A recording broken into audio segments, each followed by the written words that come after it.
Well, we got breaking sports news off the top of the show. Do we do the laser light show and just, yeah.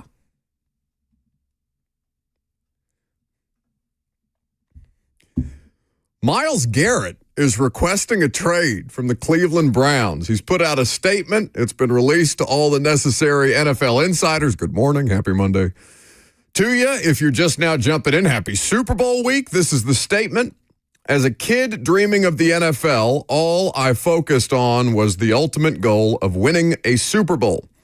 And that goal fuels me today more than ever. My love for the community of Northeast Ohio and the incredible fan base of the Cleveland Browns has made this one of the toughest decisions of my life. These past 8 years have shaped me into the man that I am today. While I've loved calling this city my home, my desire to win and compete on the biggest stages won't allow me to be complacent. The goal was never to go from Cleveland to Canton. It has always been to compete for and win a Super Bowl. In bold type, with that in mind, I have requested to be traded from the Cleveland Browns, signed Myles Garrett. Wow. Good morning. That is huge news this morning. I want him on the Titans, and I want him yesterday. I was going to say, I know a team with something that might be of interest to the Cleveland Browns. Oh, dear God, go get Myles Garrett this instant. There's not a player, not Abdul Carter, not Travis Hunter, not Cam Ward or Shedeur Sanders. There's nobody of the caliber of that player that's going to be roaming the earth with the potential for you to go out and get them, and you have the number one overall pick. Don't think twice. He's 29. He'll turn 30 in December. 14 sacks this past season. He has averaged 12.8 sacks per season since being drafted in 2017 with the number one overall pick. He has had double-digit sack seasons every year since his rookie season, and he's had 14 or more sacks in the last 4 seasons. Just an absurd pace that Myles Garrett has been on. Now, here's the one caveat. Sure. Wants to win a Super Bowl. He's ring chasing. And he has made that clear. Yeah, so was DeAndre Hopkins, though. And DeAndre Hopkins, was he, though? Because wasn't the discussion around him like, hey, look, man, he's not just looking for the spot that's going to give him the best chance to win the Super Bowl. He's looking for the biggest contract he can find. He's a very financially savvy human being. Yeah. He was considering all options. The Titans were, in fact, the highest bidder. So exactly. Money is the answer to all of your questions, even if he wants a Super Bowl and he's already got the money. Like, Hopkins never put out a statement. Does he have a no-trade clause? Myles Garrett? Yeah. I'm going to assume no.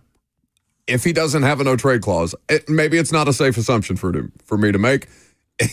This is the thing about the NFL. He doesn't have a say where he gets traded unless he's got a no-trade clause. He does not have a no-trade clause. Okay. I mean, I get it. If you're Cleveland. Andrew Berry, the Browns GM, said in January that he would not trade Myles Garrett even if the Browns were to be offered 2 first-round picks. He made that very clear with the media. He said, we will not trade Myles Garrett no matter what. No matter what we are offered. He said, you can put that on the record. Now, that's fine, and that's an easy stance to take. But I have also been a part of a league where Mike Vrabel went on Rich Eisen and said, A.J. Brown will not be traded as long as I'm the head coach. And then, a month later, 2 months later, he was traded. Yeah. Now, this is the general manager who facilitates these things, I get that. Saying this. But yes, I hear what you're saying. Things change. These things happen. There is no offer or there is no scenario that exists where you cannot acquire a player for a price. Everybody's got a price. Now, is it worth it? That's the different discussion to be had. But you got the number one overall pick. You've got a need. He's the best thing going, right? It's not T.J. Watt. It's not who's another pass rusher that you have. Micah Parsons is probably in the conversation, but it's Myles Garrett, kind of a standalone entity here. Yes. And so I appreciate his need to ring chase. I don't care about it. If I've got the number one overall draft pick, I'm going to try and put together the best roster as humanly possible. You want to really test that stated goal of draft, develop, and retain and being more selective in the acquisition process? Well, this is a good test of that. I'm sure they'll be asked. We have the combine ahead. Super Bowl week begins. The NBA did win the weekend in terms of the news coverage. In fact, I would still argue that there's not a bigger story out there, including Myles Garrett requesting a trade, because Myles Garrett has not been traded. No, there's not. There's not a bigger story in sports today than what happened with Luka Doncic. I'm going to mispronounce that. Jackson, how do I say it? It's very easy. Come on, it's very easy. Doncic. Luka Doncic. I want to add an extra CH in there for some reason. No Doncic. need. Luka getting traded from the Mavs to the Lakers. Anthony Davis getting traded from the Lakers to the Mavs. There are a bunch of other pieces and parts that are involved in that trade. Either way, I think it's one of the first times in my lifetime, Lucas, where I've seen the entire sports community agree that that is the worst trade in NBA history. Lake Show? Do you have thoughts back there? You're the only actual Lakers fan on this show. I told Lucas, so I had just gotten home. I went and watched some college basketball with some friends, and I stood outside of the garage waiting to walk into the house for 30 minutes scrolling Twitter. Shams Charania had to put out a tweet. Our foremost NBA insider, now that Woj is retired, and, well, I guess he's not retired. He's working at St. John's, right, or something like that. Either way, Woj out the game. Shams is the new Bonaventure, I believe. Bonaventure. Shams is the new lead NBA insider. The lead NBA insider, the lead newsbreaker for the National Basketball Association, had to put up a follow-up tweet that said, "This is real." Yeah. No, I mean, it is one of those that everyone assumed he got hacked. Yeah, for sure. That is something that you would tweet if you were hacking Sham's Twitter account. I watched SportsCenter for probably the longest I've watched in years. I probably watched for like 2 hours last night because I didn't believe that this was real. So Lakers building a super team, and now you think of the best. Who are some of the best? Are they building a super team, or are the Mavs just idiots? Who are some of the best big threes in NBA history, right? Well, you got to include James, Wade, LeBron, Bosh, yeah. Right? The Celtics with KG and Ray Allen and Paul Pierce. So many over the years. Now, LeBron, Luka, Dalton Connect. Put it at the top of the list. An iconic trio. I hate you so much. To power the Lakers to a championship. Yeah, this sets up the future of the Lakers. Sure. But it's not about winning a championship this year. They're still going to contend. Oh, sure. They're a fine basketball team. They're definitely not as good as they started the year off as. They've kind of come back to earth a little bit. I mean, they've been surging recently. Well, LeBron is playing out of his mind for 40 years old. LeBron drops a 30-point triple-double in the Garden on Saturday and then goes to dinner, and by the time he's done with dinner, Luka Doncic is his teammate. Okay, but nobody believes LeBron that he didn't know, right? No. Okay, yeah. He's putting it out there like he's outraged that anybody would assume that he had anything to do with this. Come on. They definitely called him and was like, hey, we're trading Anthony Davis, but we got Luka Doncic. So, like, how you feeling? It is one of the most stunning transactions I've ever seen in my sports lifetime because he's a 25-year-old superstar. Jackson, how many NBA games would you say that you watch on average in a season? Regular season NBA games? Probably 10 to 20. Which is more than the average human being. Like, that's out of an 82-game sample size, that's more than the average NBA consumer at this point in time. Regular season, for sure. This trade had me watching the fourth quarter of the Grizz game last night. I was like, you know what? Yeah, I'll watch some NBA watch some tonight. Basketball? Yeah, Grizz beating the Bucks on the road. I'll watch that. How much must the Mavericks hate Luka? To get rid of a this is mind-boggling 25-year-old superstar. Jackson, is there a better offensive player in the sport right now than Luka Doncic? I don't think so. I think there's better all-around players. And I know he's got a little bit of a tummy, got a little bit of a tum, but that's okay. Do you know how many times Luka has made All-NBA first team? At the age of 25. My age. He's my age. He has made it 5 times. First team 5. You know how many times Steph Curry has been named All-NBA for 4. God. At 36 years old. That's crazy. So it is insane. We just watched Luka drag the Mavs to the NBA Finals on one leg last year. And Maverick fans have to be as apoplectic a fan base in American sports since I don't know when. I don't know what game result move, like off the court or off the field move, would have had a fan base feeling this way, like the Mavs fans are right now about Luka Doncic and then shipping him away. We're going to take a look at some comparisons. We'll try and do our best NFL comparisons to this. later in the show. Jackson, you have something? This had me watching the Mavs GM's press conference yesterday. How many people knew what his name was?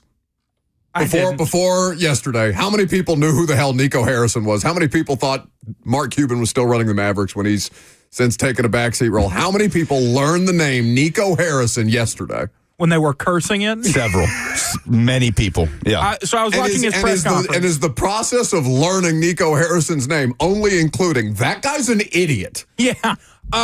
His press conference didn't do anything to help. They essentially asked him what he thought about, the next 10 years of Mavericks basketball with this move. He essentially looked at Jason Kidd and said, "We not going to be here."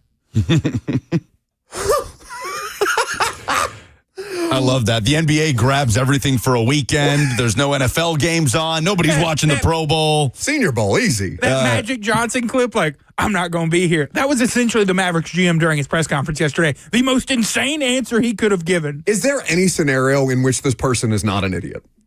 Nico Harrison. If they win a championship. It's consensus. This guy, what are you doing? They have to win probably one, maybe two titles. And the he's Lakers the only can't win reason any. they were in the NBA Finals. Luka dragged them there, kicking and screaming. Now you're going to build around Kyrie Irving? Think about saying that in 2025. Did Goodell give Myles Garrett a buzz? Be like, hey, listen, I know you've been thinking about this. It's Super Bowl week, bud. Yeah, we just lost out this weekend. Gonna need you to drop something on Monday morning. I mean, seriously, when is the last time you've seen the NBA? I know it's a non-football weekend, like no actual football games being played. The Senior Bowl doesn't count. But when is the last time you've seen the NBA wrestle away the news cycle from the NFL at what is getting ready to be the culmination of its season? I know Monday is the start of Super Bowl week, but Super Bowl week is a huge news week. Well, this is what it took, right? One of the truly most blindsiding, shocking trades in American sports history. It's not hyperbole to me to say that it is one of the craziest trades in American professional sports history. How do you think Anthony Davis feels? Yeah, what's his reception going to be like on his Mavs debut? Everyone is so pissed that he is in Dallas right now. Like every Dallas fan. Well, are they pissed that he's in Dallas? Because Anthony Davis is still an all-NBA player. Like, I know he's been not great. His three-point percentage has dropped off a cliff. I'm not saying that he's like the best player in the world. And he's 32, right? He's not like 38. No, he's 30. I mean, look at LeBron. And LeBron is an unfair comparison because LeBron's doing freakish things at 40 years old that would be freakish if he was 20, if he was Luka's age at 25. But are people pissed that Anthony Davis is in Dallas, or are they pissed that Luka is in Los Angeles? It's that one, but they might take it out. I don't know. I don't know much about the the vibe of the Mavericks fan base and how toxic and hostile. No, it's bad. I don't know. It's bad right now. I don't know. How was Traylon Burks' reception on draft night?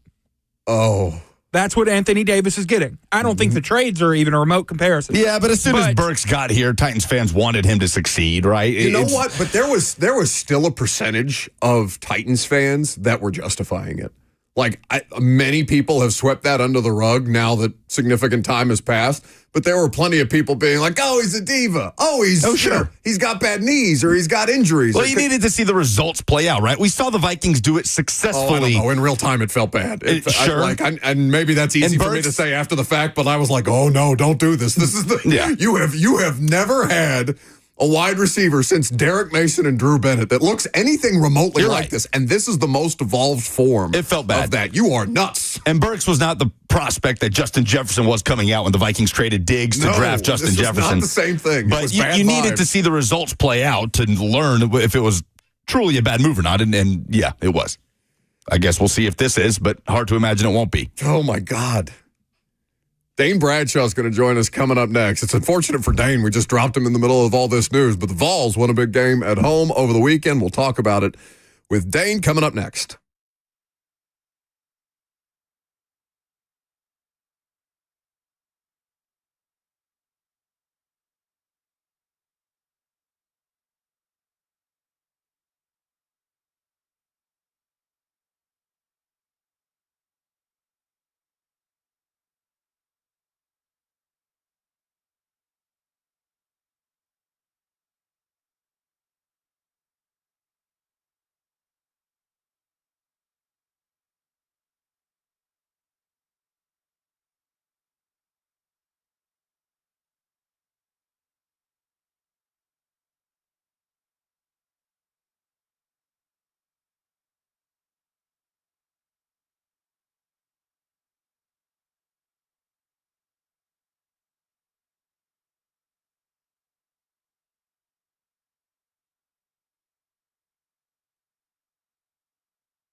Welcome back to the show. We're fueled by Hattie B's Hot Chicken. No problems for the Vols on Saturday night against the Florida Gators. Dane Bradshaw joins us now on 104.5 The Zone. Talk a little college hoops. Dane, before we do that, and thank you for taking some time this morning, you are obviously of the world of basketball. Luka Doncic gets traded to the Lakers in exchange for a package of picks, a three-way trade that involves the Utah Jazz and obviously the Dallas Mavericks.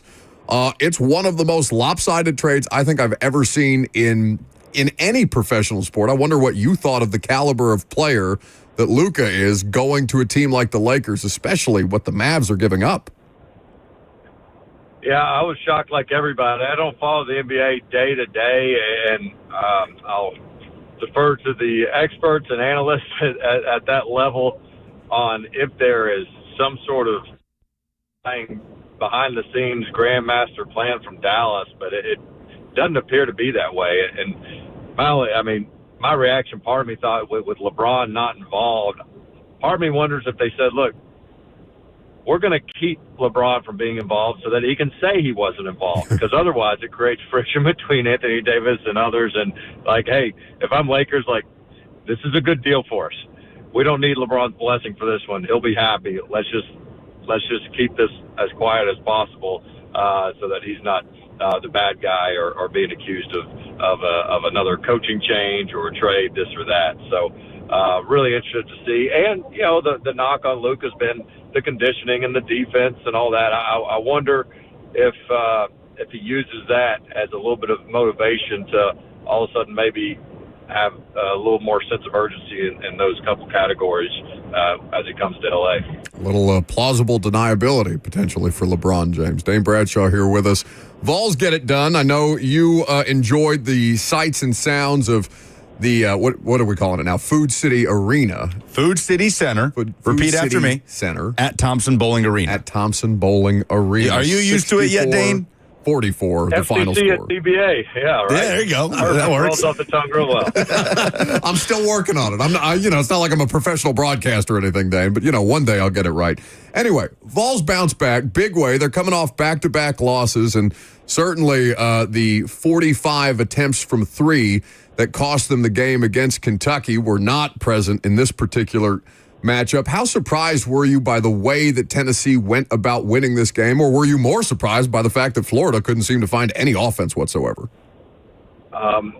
More surprised at how Tennessee had that by committee step up leadership with Kai Ziegler out, Igor Milicic out. I mean, this was a Florida team, as you guys know, that dominated Tennessee by 30. So this was a 50-point swing in terms of the two matchups on the year. And I think the one thing I thought that might give Tennessee a chance was the home court advantage.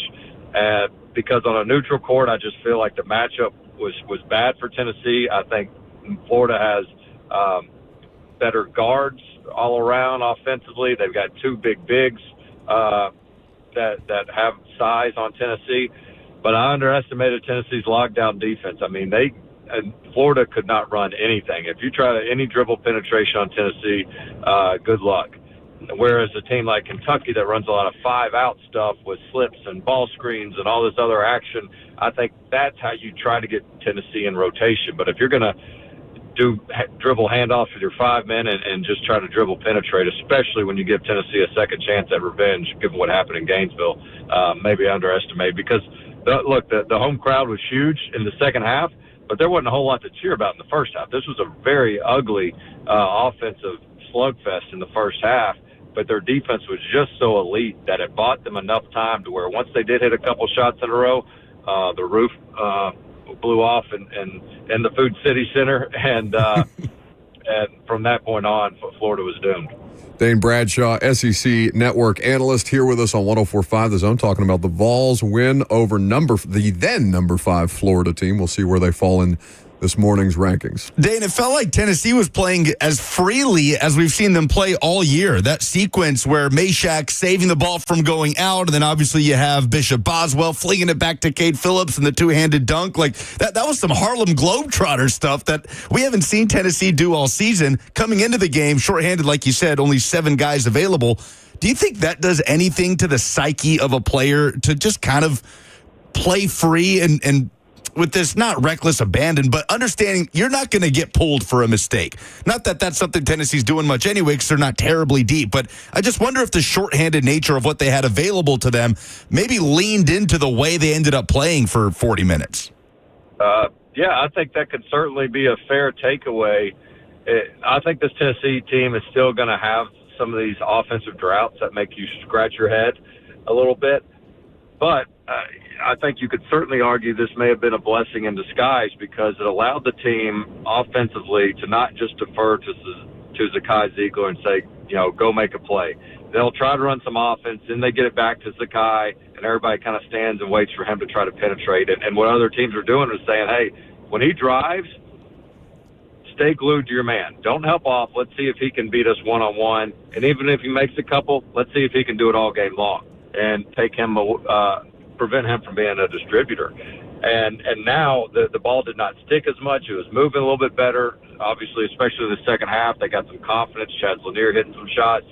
I thought Gainey was absolutely outstanding as a floor general. He's really, look, they're better on the floor. They're better with Zakai Ziegler on the floor. But I do think if he and Gainey are playing together, Gainey's probably your better ball screen threat. And he just really does a nice job reading that defender's pull-up jumper, a little bit better size and finishing at the rim, and can still make the right pass. So I think Ziegler watching it from the sidelines and others gaining confidence. Nobody was intentionally doing anything wrong. Ziegler's not a ball hog. I just think it was one of those things where they were getting those bad habits that maybe this is what forced them to break that habit. And I'll be really curious to see on Wednesday. It sounds like Ziegler's going to be playing if their offense picks up. Because to your point, if their offense starts playing well for a couple weeks in a row, everybody's going to point back to the game that kind of allowed them to reset and learn how to play without Ziegler, and then use those same tendencies when he's on the court to be a more well-rounded offense. Yeah, and Zakai says he will be back for that Wednesday game against Missouri. So I'll be fascinated, Dane, at if this leads to Rick Barnes spelling Zakai Ziegler a little more often than he was previously. I mean, routinely, Zakai's playing 35 or more minutes per game, and now there's kind of this proof of concept of Gainey running the offense. Do you anticipate maybe Zakai being able to get some of that rest that he wasn't getting previously? Yeah, that's a great point. I think, look, we've seen them survive without him at Illinois. They actually played really well those last few minutes of the half against Kentucky when Zakai went out. We've also seen it go the other way. He got in foul trouble towards the last 7-8 minutes at Vanderbilt, and that's where the Commodores really extended their lead with Zakai Ziegler out, and it became too much to try to come back from. So I understand the reluctance from Rick Barnes, but I do think you've got to try to save Zakai from himself, because when he plays 20 minutes and a half, it is such a harder, more intense, more exhaustive 20 minutes than most anybody else on that court because of his defense, because he's having to bring the ball up the court, and his usage rate is so much higher than anybody else that he's Superman, but he's still human. And so at the end of the game, your legs got to be there to make those shots down the stretch and to be at your best. And I do think they probably look to maybe trust their bench some, even if it's for 2 minutes at a time. These coaches get creative. If they're under 12 media timeout, let's say, for example, maybe get them out at 13:30 and just play a minute or two without them. You're going to get the timeout. Now all of a sudden, you've only taken them out for 2 or 3 minutes game time, but he's gotten maybe 5 to 10 minutes real time of rest. Dane Bradshaw here with us on 104.5 The Zone. Dane, more surprising, Cal and Arkansas going to Rupp and winning, or Vanderbilt losing to Oklahoma by 30? Oh, I got to go with Cal on that one. Their backs were against the wall. They knew what was at stake with their coach in the revenge tour, and so they've got some talented pieces. And this is an Arkansas team without Boogie Flan, their star freshman point guard, who's out for the year with that hand injury. Of course, Kentucky's, they've been trying to play without their stud point guard, Lamont Butler. Andrew Carr has been limited with the back injury, so they're not 100%, but they're clearly playing like the better team, certainly the most successful team at Rupp Arena, where it was just stunning to see Arkansas not only hang in there for a while, then as that lead grew, I thought Jimmy Dykes made a great point. Like, hey, look, the pressure is going to start to become on Kentucky, and you have these great home court advantages. But if you start playing poorly as a player, you can feel the crowd get restless, and all of a sudden you start being a little bit more tense. And Arkansas came in there as the looser team, playing with an edge. And of course, once they saw a few go in early, I thought that was the key, because they're not a great offense. But when they saw a few go in, and it's kind of funny, when Cal was at Kentucky, he used to always say, man, everybody comes in here and they make everything against us because we're Kentucky and they're all jacked up. Well, maybe that's it. Maybe that's exactly what he got away with Saturday night. He's Dane Bradshaw. You can catch him on the SEC Network breaking down the games. Buddy, appreciate the time. Thanks for stopping by. Awesome. Thank you, guys. It's Dane Bradshaw with us on 104.5 The Zone. It's those bazooka holes. Bazooka holes. The arrow's going right through them. Unbothered. People don't know what you're talking about. Perhaps a reset of the reference. Tennessee back in action at home hosting Missouri on Wednesday night. Not an easy stretch of games between, what is that? 5 ranked opponents in a row? Yeah. Mississippi State, Auburn, Kentucky, Florida, and Mizzou. Yeah, they'll have Oklahoma to round out the weekend, but it's hard to overstate how important this was as a bounce back win for Tennessee. Florida hadn't scored less than 70 all season. Vols held them to 44. Just a maniacal defensive performance. And now that's twice this year that Tennessee's faced a top 5 team in offensive efficiency in Auburn and Florida and held them to a season low. So the defense is there. It will be all year. And they have to continue to get sparks from guys like Gainey and Lanier, especially when Ziegler's not available. But man, that was such an important win for them. Absolutely. Now back to we'll call it the news of the day, because the Doncic trade happened on Saturday night, Sunday. The news of the day is that Myles Garrett has requested a trade from the Cleveland Browns. The Cleveland Browns are picking 2nd overall in the upcoming NFL draft. You know this because the Titans are picking 1st. We read the statement earlier. He said he's chasing a Super Bowl. He does not have a no-trade clause, and I think there are a couple of different teams. Everybody's going to be interested in Myles Garrett. 31 other teams are going to be interested in Myles Garrett. Depending on what the price is, we'll see who goes about making a deal, and even if a deal can be done based on what Cleveland is going to ask. The precedent for a player like this is something that we're going to have to take some time to look up. He's 2 years left on a record-breaking, at the time, 5-year, $125 million extension that he signed back during COVID. He has no more guaranteed salary on his contract. So that's important to note for any team that would be interested in acquiring the services of Myles Garrett. I understand that Titans fans want a quarterback solution this time around. I understand that the number 1 overall pick provides you the best opportunity to do that. And I get that Myles Garrett wanting to win a Super Bowl does not mean that Tennessee would be an ideal landing spot. In fact, I'm sure it would be viewed as very much a lateral move, given, I guess Cleveland is in a worse quarterback situation than Tennessee because they've got Deshaun Watson still looming over everything, even if they're going to draft a quarterback this year. Think about what the Watson trade has cost the Cleveland Browns. Yeah. The financials aside, the draft capital it took to get him there, the lack of competitiveness for multiple seasons now, that has led to blue chip star players like Myles Garrett requesting a trade. The ripple effects of that trade, insane in Cleveland. The only precedent I can think of, and I know it's a totally different position, but it's Khalil Mack. Just in terms of the impact player that he was on defense, the star player that he was. And he was 27 when he was traded from Oakland to Chicago. Wasn't even as productive. He was coming off a 10.5 sack season for Oakland. And he goes to Chicago in 2018. The Bears gave up 2 first-rounders, a third-rounder, and a 6th-rounder in exchange for Khalil Mack, a 2nd-round pick, and a conditional 5th-round pick. But that was a monster haul for one of the best pass rushers in the NFL at the time. That's the only comp that I can come up with for Myles Garrett, who is 29, who has been more productive in his career, is coming off a 14-sack season, is a finalist for Defensive Player of the Year. He's also the reigning Defensive Player of the Year. So maybe it's even a couple notches above that. But who's the first team that comes to mind here? The first team that comes to mind, yeah.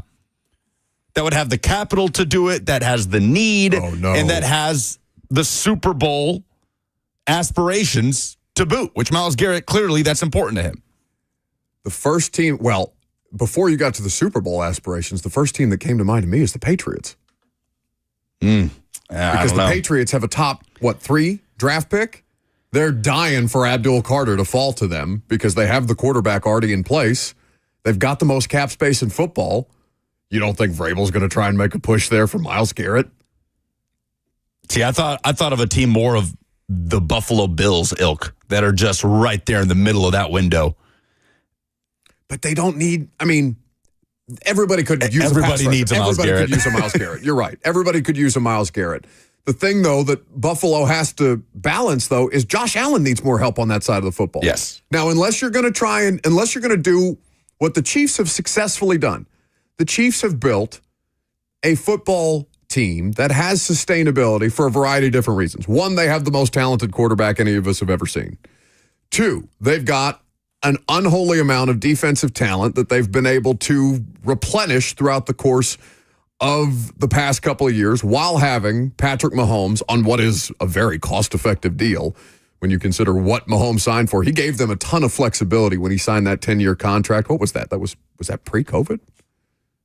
Maybe 2021. I'd have to go back and look at the date for that specifically. Yeah. But either way, they also have Steve Spagnuolo, who is a defensive mastermind who has not left them for a head coaching job in a way that, many other people, if Steve Spagnuolo was in his 30s as opposed to in his, 50s, 60s at this point in time, he probably would have been gone 3 years ago. So it's allowed the Chiefs to have a level of sustainability here that lets them survive the Tyreek Hill trade and then win 2 more Super Bowls after trading away Tyreek Hill and replenishing their draft stock as a result, where Miami looks significantly worse off for that situation, and now Tyreek Hill wants out.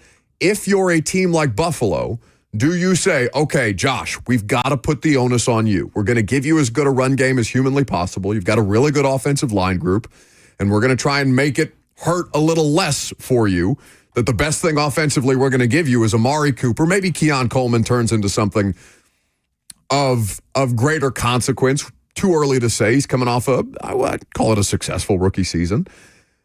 But we're just going to build out the defense. We're going to go find the version of you on the defensive side of the ball. And the version of Josh Allen on the defensive side of the ball is absolutely Myles Garrett. What's the cap situation like for Buffalo? He's got, for Buffalo, I can pull that up. But Myles Garrett has 2 years left on his deal, a cap hit of $19.7 million in 2025 and $20.3 million in 2026. Making an average annual salary of $25 million a year. Jordan Schultz has followed this up. The Fox Sports NFL insider, he quote tweeted the statement from Garrett, and he said, as a response to Myles Garrett publicly requesting a trade, the Browns have reiterated today that they have no plans to trade Garrett and don't have any plans to entertain offers. Not even going to pick up the phone. So where this goes from here will be very interesting. 615-737-1045 is the number. We'll take your phone calls on the news that Myles Garrett has officially requested a trade, and we'll do, I guess it's not our first mock draft Monday, but it's our first real mock draft Monday. You know why? Because we got a mock draft.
Welcome back to the show. We're fueled by Hattie B's Hot Chicken, 615-737-1045. The number, Super Bowl week, and it's been 46 minutes of us talking without really talking about the Super Bowl. That's because Myles Garrett wants out of Cleveland. That's because Luka Doncic is a Los Angeles Laker. That's a lot of news to start a Monday, where normally the Super Bowl matchup is dominant. I have Super Bowl headlines at some point that we could get to, but we'll see where this carries us. Titans fans, or some fans, are going to be intrigued in the idea of Myles Garrett, understanding that this is not a place that is equipped to win a Super Bowl, as Myles Garrett is interested in, that Cleveland is saying that they're not even planning on fielding calls, that they're not entertaining offers.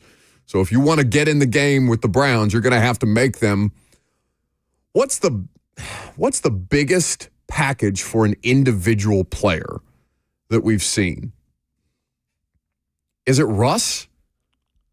Russ was massive. I feel like those quarterback trades are almost in their own category. Sure, but how many non-quarterbacks are as good at what they do as Myles Garrett is? Well, we talked very recently about the haul that the Raiders gave up for Davante Adams, which was honestly shocking. To where current Titans assistant GM Dave Ziegler did not have a first or a second round pick in his first draft as the GM of the Raiders because of that draft haul. And didn't last halfway through his second season as the Raiders general manager. Right. So, and again, that Adams deal, which they had to sign him as well and sign him a $140 million deal. So they acquired Davante Adams from Green Bay in exchange for their 2022 first and second. Okay, so straight up, it was just 2022, 1 and 2 goes to Green Bay. We get Davante Adams. So it was a pretty clear-cut move. But it was just at the very top of the draft that they give up their capital. Because, Lucas, all that says to me, the Browns' stance on this of saying that they're not even willing to entertain offers right now, it's just a negotiation. Sure. Like, they're just trying to raise the stakes on what teams what teams' initial offers would be. Just trying to drive up the initial asking price because they're going to get calls. They're going to answer the phone. It would be negligent not to. And to your point about the situation that the Deshaun Watson contract has put them in, they have no choice but to consider offers because they need a quarterback too. They have the second overall pick. It takes away some of the leverage from Myles Garrett, but it would be outright negligent for them to not field phone calls the way that they are suggesting they are going to. John Ledyard tweeted this right after Garrett put out the statement. He says, Browns fans might not see it this way right now, but Myles Garrett is actually massively helping their franchise by doing this.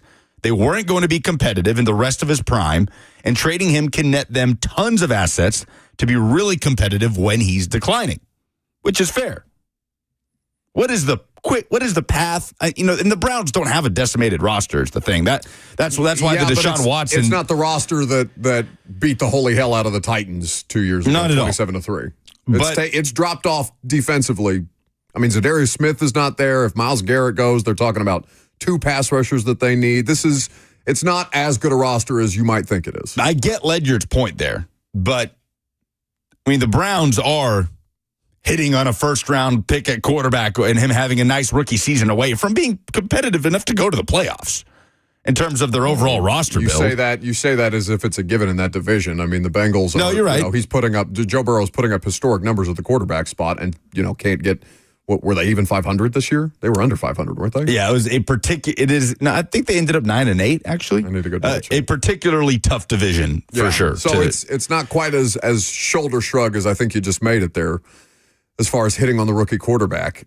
And listen, things may be because the Ravens are going to have to reevaluate this offseason. We'll see what happens with the Steelers. Their quarterback situation is up in the air. Right now, it sounds like things are trending towards Russell Wilson being the one out and Justin Fields being the one that they try and work with in some capacity. Obviously, they'll need to address the backup or starting quarterback situation in conjunction with Fields, but I think there's reason to believe that Fields would be the more viable option than Russ.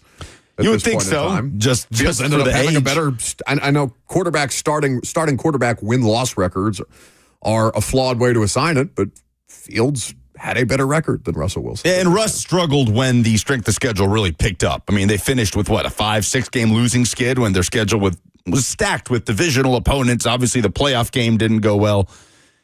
Man, Titans would have to give up a lot more than just the number 1 overall pick, is the thing.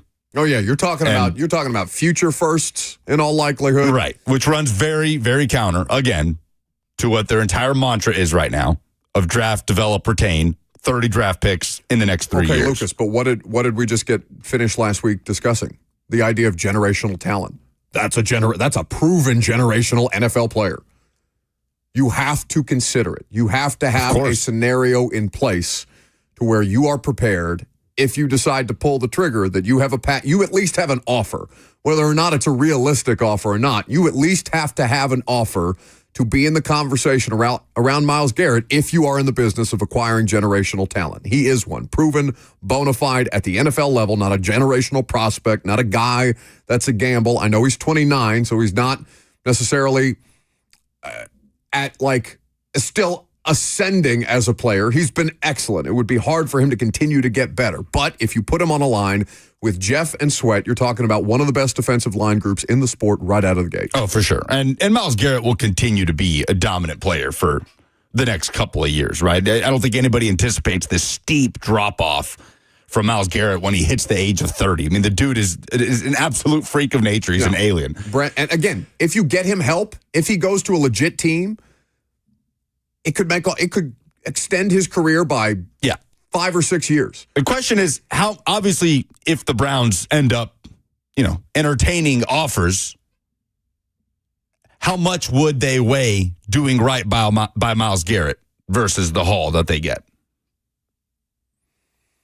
Who has clearly emphasized. It's not a question that we're equipped to answer because, like Doncic, for example, right? He didn't even mention the Mavs in his statement leaving Dallas when he got traded from the Lakers. Something was clearly contentious about the way fishy about the way things ended between a 25-year-old superstar, one of the most gifted offensive players in the NBA right now, and the Mavs, who look like fools today because everybody's in agreement that they just did one of the worst deals in NBA history, if not the worst deal in NBA history. So I don't know the nature of the relationship with Garrett and the Browns. It sounds like it's pleasant, but how long does it take to get contentious if he wants out and they don't want to let him go? It only takes a couple of weeks of bad interaction or less than ideal interaction. And again, I see comments in the F&M Bank chat. Why would Myles Garrett want to come to the Titans? It doesn't matter what he wants. Like, the only thing that matters in this equation as to what he wants is that he wants out. Yeah, he's not a free agent like DeAndre Hopkins was when D-Hop was on the market. And we talked about he's just looking for the biggest contract. He's not necessarily ring chasing. Now he is. He's literally going to play in the Super Bowl. But that just purely depends on how much is it a factor for the Cleveland Browns to do right by Myles Garrett. If they decide they're going to entertain phone calls for him and they're going to entertain offers, how much is that a part of their process to say, no, we want to do right by a player that is a legend here? It's entirely possible that the relationship maintains, some level of pleasantness throughout the course of this, and it's entirely possible that those things change as this drags on, depending on how long this drags on. And how long is he prepared to miss games, Myles Garrett, if he doesn't want to play for the Browns anymore? Would he force their hand that way? Again, the thing that makes this interesting is he doesn't have any guaranteed money left on his deal. 615-737-1045 is how you join the conversation. We'll take your phone calls on Myles Garrett wanting out of Cleveland and talk a little mock draft Monday relating to the Titans coming up next.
11 o'clock, good morning from the 104.5 The Zone Studios. I'm Lucas Panzica. Breaking news this morning in the NFL, Browns star defensive tackle Myles Garrett has requested a trade, saying in a statement, quote, "While I've loved calling this city my home, my desire to win and compete on the biggest stages won't allow me to be complacent. The goal was never to go from Cleveland to Canton. It has always been to compete for and win a Super Bowl. With that in mind, I have requested to be traded from the Cleveland Browns." At 29, Myles Garrett is coming off a 14-sack season. He is a finalist for Defensive Player of the Year. There was a blockbuster trade in the NBA over the weekend as the Dallas Mavericks sent Luka Doncic to the Los Angeles Lakers in a trade that included Maxi Kleber and Markieff Morris. In exchange, the Mavericks received Anthony Davis, Max Christie, and a 2029 first-round pick. The NFL Pro Bowl games wrapped up Sunday, the NFC clinching a three-peat over the AFC, including a 56-50 win in flag football, Jared Goff winning offensive MVP. For all your foundation repairs and waterproofing needs,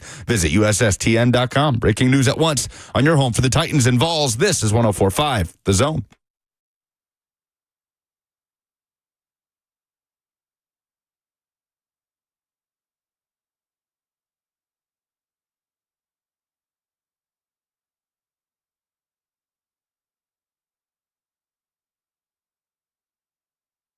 Second hour is upon us. Tell people what just happened before you slink out of the studio, you coward. Welcome in. Happy Monday. Bert's been sent to the shadows because he's Defiant as ever. he was just trying to rattle off something about Myles Garrett. He couldn't finish it in time. The Open started playing and he just puttered out. Wait, never mind. Stormed out of the studio. That's right. Myles Garrett, once out of Cleveland. That's the football news to start Super Bowl week, though the biggest sports news to start Super Bowl week has nothing to do with football. It's everything to do with the NBA and the three-way trade between the Los Angeles Lakers, the Utah Jazz, and the Dallas Mavericks that see Anthony Davis become a Maverick and Luka Doncic heading to L.A. Crazy stuff. We're going to talk about NFL comparisons for that kind of a trade here in just a little bit. We'll also take your phone calls, FNM Bank chat available to you, Facebook, YouTube, Twitter, and on Twitch.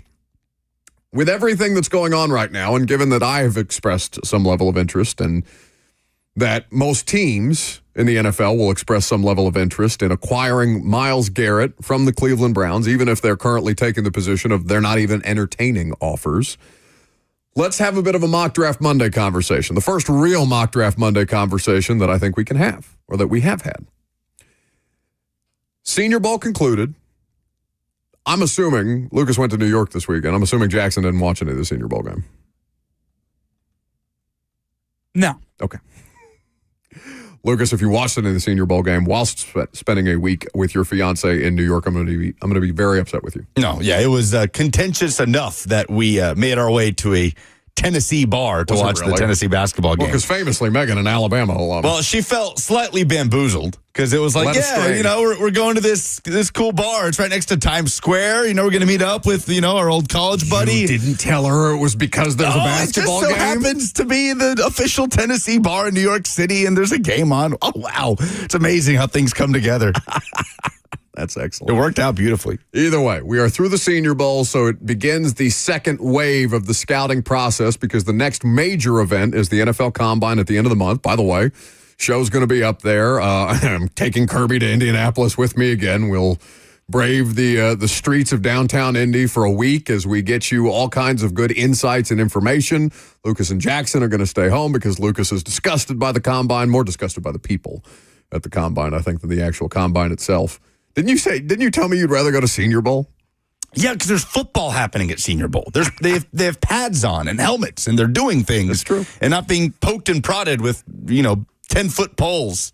Which is the most important part of the Combine, the medical evaluation. And that's of consequence, given that this franchise has taken some players of risk in the medical department that obviously set them back several years, talking about people like Caleb Farley, obviously Traylon Burks' physical ailments have been well documented at this point in time. But we've got a Mock Draft Monday situation because of this. Did you see the reporting from Pete Thamel, who is he the Adam Schefter of the college football world? I'd say so. Pete Thamel of ESPN, they did a Senior Bowl, basically a whip around on insights and information that they were able to glean after a week in Mobile, where it's more relaxed. It's 10 times more relaxed than the Combine is. And everybody's general manager, except for the two teams that are competing in the Super Bowl, everybody's GM and head coach is there. It's a very relaxed setting. You can learn a great deal. Whether or not it ends up being definitive information specific to the draft process, obviously it's tough to make anything definitive at the end of January, matter until the end of April, but specific to the quarterback class, the question is posed, is Ward the QB1 of 2025? This is what Pete Thamel writes. In a draft that projects to be defined by the Cam Ward versus Shedeur Sanders debate for QB1, the building sentiment from scouts and executives this week was Ward is likely to be the number 1 overall pick. This is more anecdotal than scientific, as neither passer was in town, but Ward's versatility and ability to run stand out as separating traits. So basically, no quarterback at the Senior Bowl did anything to change the narrative, at least externally, about being a first-round pick. The conversation is really about Cam Ward and Shedeur Sanders as potential first-round picks. Nor were they really expected to. Like who's the one that maybe could have, if Jalen Milroe had a phenomenal week throwing the football and his athleticism and all that upside. Had the worst week of the quarterback. Exactly. So yeah, I don't think we anticipated. I think we all would have been pretty surprised if anybody left Senior Bowl week saying, you know what, I think Jackson Dart might be a first-rounder. I think that plenty of people left Mobile saying, you know what, I think Jackson Dart's a second-rounder. Yeah, and look, it's so early. Bo Nix didn't have a great Senior Bowl week. Neither did Penix, and both of them went in the first round. So it's worth kind of paying attention to. But right now, just trending in the general direction of Cam Ward is the best quarterback. Cam Ward is likely to be the number 1 overall pick. Now, what that is not specific to is the Titans, because just because Cam Ward is talked about as the number 1 overall pick does not mean that the Titans have to make that number 1 overall pick. That's kind of the separation there. And the first mock draft roundup that Jimmy Wyatt does at TennesseeTitans.com is out and available, wherein he surveyed how many drafts? 20 mock drafts from 20 draft analysts that Jim Wyatt was able to seek out. Of the 20, how many do you think had the Titans taken a quarterback at number 1 overall? So either Ward or Sanders, yeah. I would say 12. 11. How many do you think had them taking Ward over Sanders? Of the 11. 7. 8. 8 have the Titans taking Cam Ward. 3 had the Titans taking Shedeur Sanders. 5 of these mock drafts had the Titans taking Abdul Carter. 4 had the Titans taking Travis Hunter. And there's not a single other submission in there other than the top 3 or 4, I guess, if you're talking about the top 2 quarterbacks and the top 2 non-quarterbacks. I want one of these analysts to just do a bit, just like an if you know thing, and just have the Titans taking like Tyler Warren. Because I think we have to have at least one analyst every year projecting a tight end to the Titans in the first round. Has to happen. I mean, I'd take Tyler Warren. He's a good player. I don't know that they have a receiving option that could be as helpful as Tyler Warren could be to an offense like this, especially with a potential young quarterback type of situation. But we can have that conversation later on. Certainly not with the first overall pick, which is where the debate currently is being had. So 8 selections for Cam Ward as the number 1 overall pick from analysts that span everywhere from Mel Kiper at ESPN to Dane Brugler at The Athletic, on down the list to a variety of different outlets that do mock drafts on a regular basis across the country. But Cam Ward, the most popular pick for the Tennessee Titans, the most popular pick for number 1 overall, regardless of whether it's the Titans making that selection or not. Now, what did we learn about the Titans at the Senior Bowl based on what we previously knew to be in place? A distinguishing factor between the administration that they've hired and what the Titans were under Ran Carthon is kind of difficult to make without specific examples of, all right, how one entity did these things versus another. Their stated goal was to go out and find somebody prior to hiring Mike Borgonzi and everybody else that's been brought in under him since then, which was all ball all day, right? And, the narrative of the sleeping on the planes that Rand Carthon obviously came on here and refuted, and everything that was kind of talked about around the situation that saw Rand Carthon get fired, there was more of a personal approach, a personality-based element to how Rand Carthon identified players, as much as, not one more so necessarily than the other, but I would say that who the person was as important as the tape. And they specifically went out of their way, cited specific examples, obviously, going back to Tavondre Sweat, of them going out of their way to make sure that a personal connection could be identified between the general manager and a lot of these players. To generalize it, it would almost be scouting by vibes. A lot of these players talked about the relationship that they were able to have with Rand Carthon right out of the gate and why it made them comfortable in considering Tennessee as an option, whether it was in the pre-draft process, whether it was in free agency. Rand Carthon obviously citing a lot of South Florida connections to guys like Calvin Ridley, for example, or Jarvis Brownlee Jr. And it doesn't mean that the tape was irrelevant and they were just scouting based off vibes, but that there was a personal element of it that seemed to also be at the forefront, as well as the tape. It was unique, right? Because you don't talk about a lot of general managers having that kind of personal relationship with players. It's a lot more cold than that. And I think that the approach, whether or not you agree with it, whether or not it pays dividends, we'll obviously find out. But it's going to be, I think, back to that more business level approach or business approach to the scouting of players, tape derived first and foremost, augmented by the analytics department that they've essentially been building out over the course of the last 2 years under Chad Brinker. And I'd be curious to see what dividends that pays versus what we were able to identify about this last class, this last free agent class and last draft class, because I think personality was a big component of that. Brownlee, Sweat, Latham, Ridley, Cheeto, Snead, all guys who are, I think, more engaging, not necessarily that you've gotten away from like the blue collar type of player. Obviously, these guys come from different backgrounds and have had to work their way up to the highest levels of professional football to get to this point. But I think that John Robinson had a type and Rand Carthon had a type, and now I'm curious to see what Mike Borgonzi's type looks like. Yeah, Carthon just connects with anybody that walks into a room, right? Immediately. From all walks of, whether it's a media person or a... He has that ability. I wouldn't say that it's innate necessarily, but if he wants to, he's going to be able to have a conversation with you. Yeah, so that judge of character being one of the highest priorities for him, that's what you're saying? Maybe over some of the football stuff? I wouldn't say it was a priority over some of the football stuff. I would say that it was a 1B to a 1A of the football stuff. Yeah, which Mike Borgonzi did talk about at length at his press conference about the character aspect and all of that meshing together and all the things that a GM says. Do I vibe with these players? Do I get along with these players? Again, trying to identify a culture, which is a part of that, but the Titans' recipe for creating culture and identity didn't translate.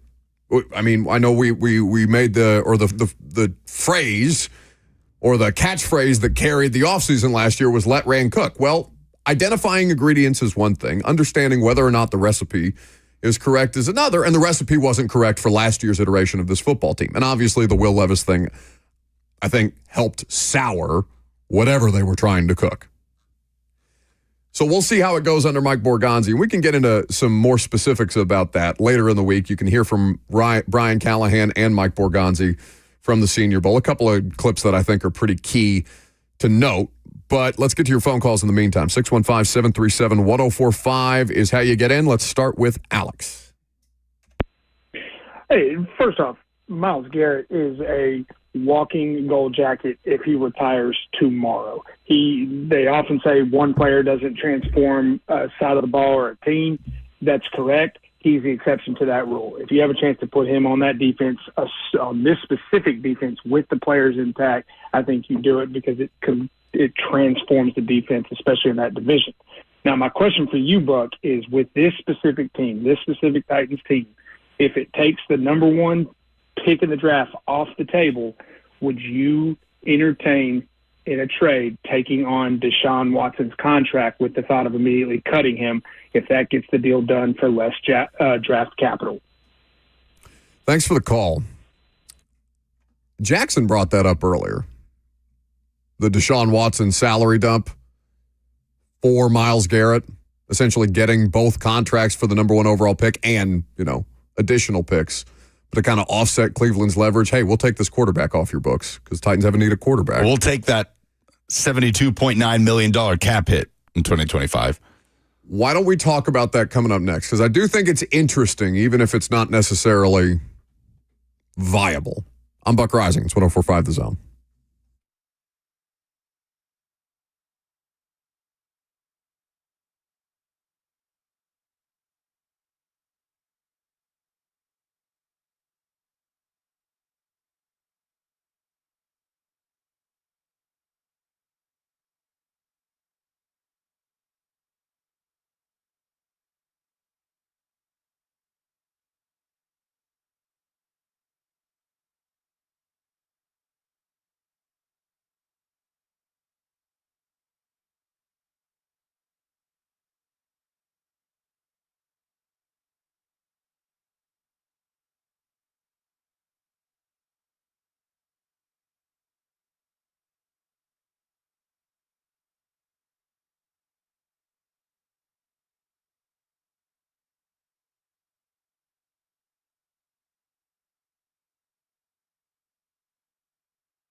Welcome back to the show. We are fueled by Hattie B's Hot Chicken. So we've got one superstar in the NFL that wants out. And we've got one superstar in the NBA that already got traded. Luka Doncic going from the Mavs to the Lakers is one of the most lopsided NBA trades we've ever seen, if not one of the worst NBA trades that we've ever seen. It took the sports world by storm over the weekend. Now, does that just, would a Jags-Titans game with two teams at the bottom of their at the bottom of the standings, would a Jags-Titans game this weekend have taken any oxygen away from a Luka Doncic trade? Any NFL game that you could put on the board? Oh, no, there's multiple matchups. Patriots-Giants, would that have distracted away from the scale? Absolutely not. You don't think that this is the perfect storm of there not being a single NFL game out there to take up some oxygen, to occupy the news cycle? Yeah, they got this all day Sunday, which is not something that the NBA typically gets in the midst of football season. Which, again, makes the timing of the Garrett statement very, very interesting, that it comes on Monday morning. I just love your idea that you brought up in the first hour of Goodell picking up the bat phone and be like, do it now. Myles. Yeah. Not only do you want to get traded, you're going to announce it today. Today is the day that we are going to do this. But as you look at the Doncic trade, it is really difficult to come up with any kind of a comparison of a star player. Doncic in the league, how many years? 5, 6 at this point in time? I think 5. All NBA player every year that he's been in the league? He has been in Dallas. No, he's been longer, since 2018. So he started racking up. He's been an all-NBA first-team player every year since 2020. And he arrived in Dallas in 2018. 3rd overall pick by the Hawks, traded to Dallas. How badly do the Hawks regret that? I mean, Trae Young's a good player, but... Yeah, but he's not. For sure. He's not Luka. Trae Young is not enough to get you to an NBA Finals the way that Luka essentially was. And I know Luka obviously had Kyrie, and that's not something that Trae Young hadn't had a running mate that looks anything like Kyrie either, but still. The comparison that has been brought up several times over, and one in particular that I thought was interesting from Jordan Schultz, who is the Fox Sports NFL insider. I don't know if there's a translation into NFL terms, but this is the one that he talked to an NFL general manager about, and this is what he came up with. Imagine the Bengals shipping off Jamar Chase to the Bucks for Mike Evans and a second-round pick. Because Anthony Davis is not a scrub. No. He's not at the peak of his powers. I honestly think that Anthony Davis, as a comparison, like as an NFL comp to Mike Evans, is not a good one, because I think Mike Evans is way better at what he does at this stage of his career than Anthony Davis is. Yeah, I don't know. And with, I know Mike Evans did have some, he had a hamstring. He missed some games, didn't stop him from another 1,000-yard season. But the whole thing with Anthony Davis is his durability at this point, right? Yeah, he has played, I think he's only played in 60 games, like at least 60 games the last couple of seasons. Like I think he struggles to hit that 60-game mark. And I feel like the importance of Luka as an offensive go back player. And look specifically at his game logs. If you were going to make an NFL comp, wouldn't it have to be a quarterback? I mean, we're talking about a guy who dragged his team to the NBA Finals, playing injured through it. Like, you'd have to be talking about a team shelling out its franchise quarterback to make any sort of comparison. You'd have to start there. A 25-year-old star quarterback, so a 25-year-old star quarterback is probably still on a rookie deal. And what Dallas is saying, essentially, or at least in part is saying, is that they didn't necessarily want to give Luka the Supermax, which is so dumb. That's the big part of this. So he is no longer eligible to sign a designated veteran Supermax, which was projected, according to SpotTrack, to come in at 5 years, $345 million. And Mike Giannitti of SpotTrack said he is now eyeing a 4-year extension worth around $229 million per his trade to the Lakers. So you're talking about Luka potentially losing over $100 million in this deal for what he would have gotten. They must really not like this guy. It's crazy. So there's only 2 quarterbacks that are currently 25 years old in the NFL. You want to guess who they are? 2? two 25-year-old quarterbacks. Will be 26 by next season. Is Bo Nix? No. Bo Nix is 24, though. I He was will be going to say, 25 he's not next year. far off. Bo Nix and Trevor Lawrence are the same age. Is Levis? Levis is 25. Okay. So, to me, the comp for this would be not Levis. Yeah, no. Obviously, respectfully. But Jordan Love. Jordan Love is 25 years old. And he's on one of these bigger contracts, but it's not a maxed out Dak Prescott $60 million a year deal. Jordan Love is making 50 plus on an average annual value. The comparison to me would be trading Jordan Love to the Cowboys for Dak Prescott. No, I disagree. You're talking about one of an MVP candidate and one of what? One of the three best players in the NBA? Yeah. You'd have to go higher. You'd have to go even higher. Ignore the age. Lucas, he's probably the best offensive player in pro basketball right now. Agreed. Ignore the age comparisons. Ignore the contract comparisons. Just go with caliber of player. Okay. Like Lamar Jackson. That's what I think about. Lamar Jackson. It would have to be something like the Ravens trading Lamar. And it's even probably, Lamar probably doesn't even do it justice because Lamar hasn't been to a Super Bowl. Like Lamar being a superhero is even still not enough to get the Ravens alone to a Super Bowl. It's tougher to do these comps to the NFL. Burrow, right? He has done the thing where he's gotten to the final, didn't get over the hump, but I mean, he basically dragged that team to the final. I know he's had some help. Burrow is how old? Probably 26, 27. 27. So Joe Burrow, would it be Joe Burrow to Dak Prescott? Joe Burrow for Dak Prescott. Joe Burrow is much more of a Luka caliber player than Jordan Anthony Love. Davis has won an NBA championship with the Bubble Lakers. So Dak's playoff record is obviously not what Anthony Davis's is. And Anthony Davis is far better at what he has done in his respective sport than what Dak has been able to accomplish in the NFL. But that's probably the closest comp. Okay. How about Burrow for Dak? Is it too extreme to say Burrow for Russell Wilson? Who is a champion, right? Has had a great career, but is obviously much older than both Dak and Anthony Davis. Russ is 36, going to be 37. Brandon on the F&M Bank chat says it'd be like trading Burrow for Stafford. No, I think Stafford has reached greater heights as an individual player than Anthony Davis has.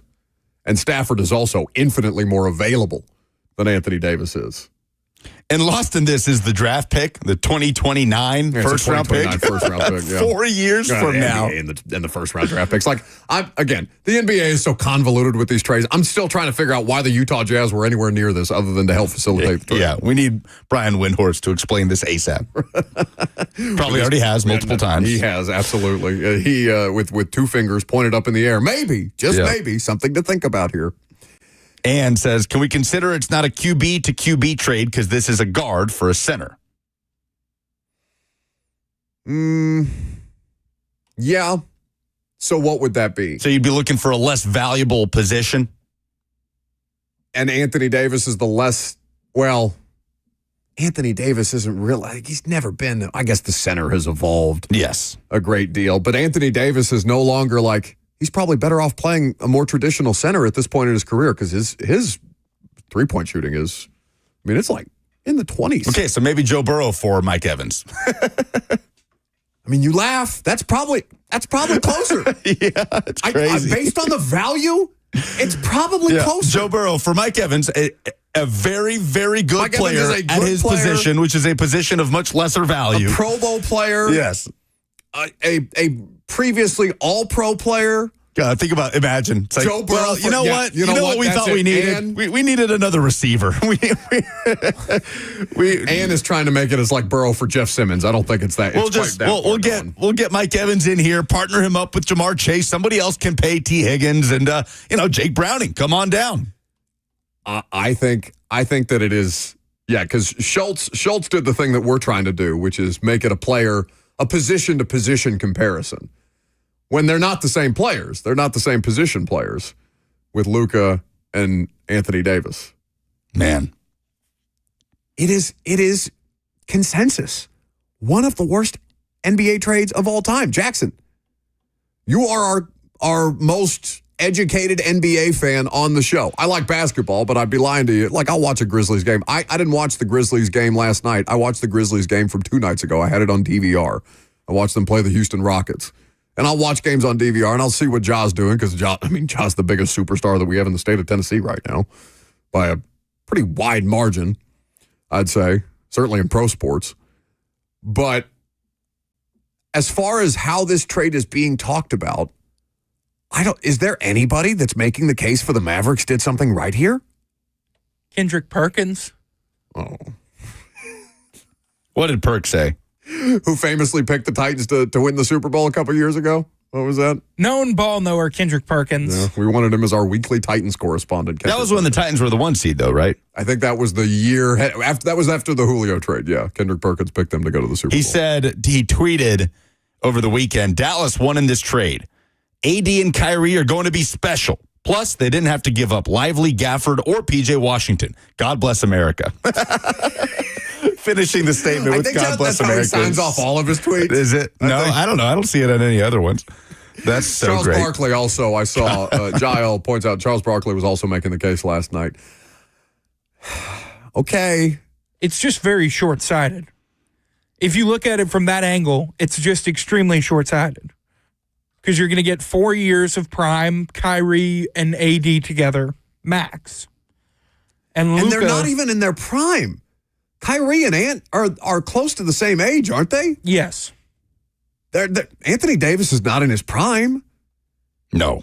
Anthony Davis He's on the back end of his prime. He's back end of his prime, fine. But, like, again, Jackson, in today's game where the three-point shot is the most valuable shot, Anthony Davis has never been worse in his career. That national championship at Kentucky was a long time ago. He's been doing it a while. That was my freshman year at college. And Kyrie with the Mavericks has been at his best as the secondary ball handler.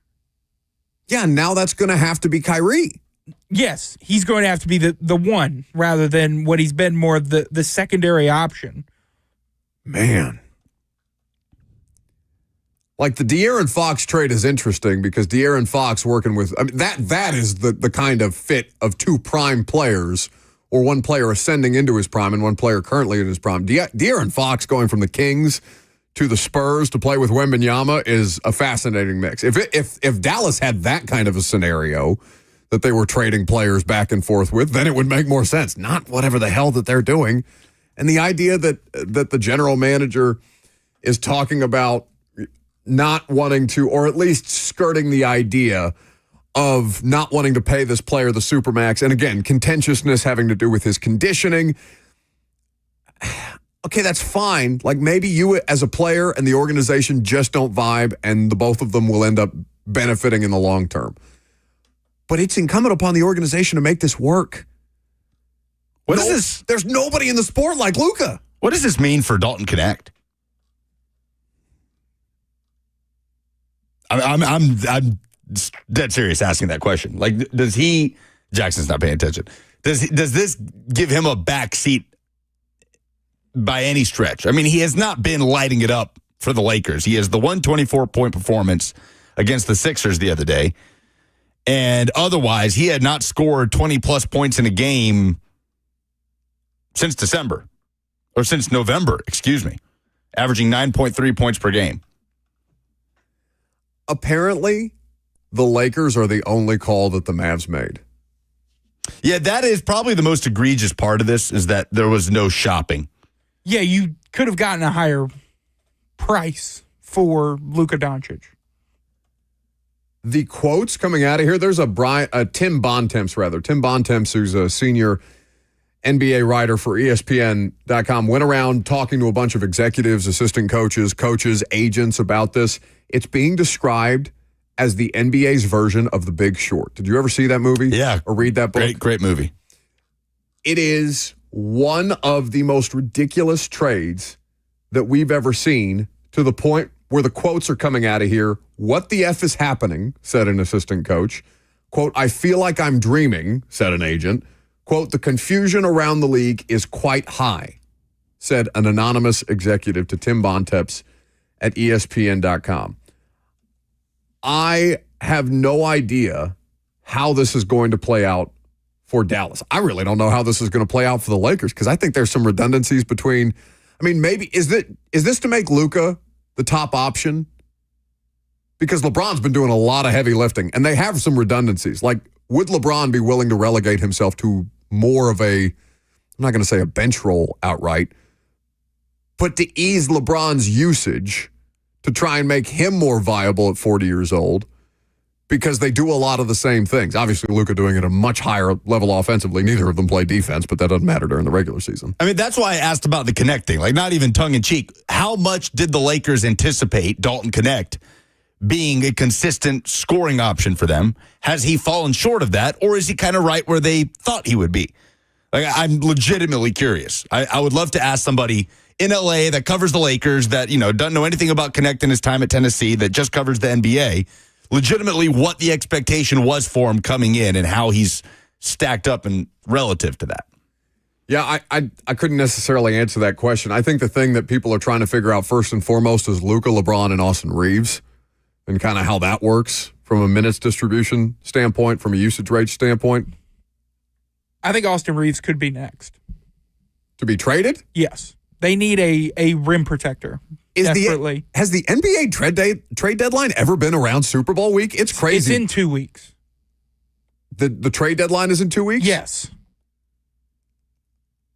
There you go. Okay. Adam Schefter is on Pat McAfee now, and he's reiterating that Myles Garrett legitimately wants to win a Super Bowl, that the Browns are very public in the idea they are not moving on from him. So the question is, how difficult is Myles Garrett willing to make life for the Cleveland Browns? Schefter also said he is basically going to be able to dictate where he wants to go because he's going to have to sign an extension. He's got 2 years left on his current deal. Not a no-trade clause, but it does give him a degree of leverage.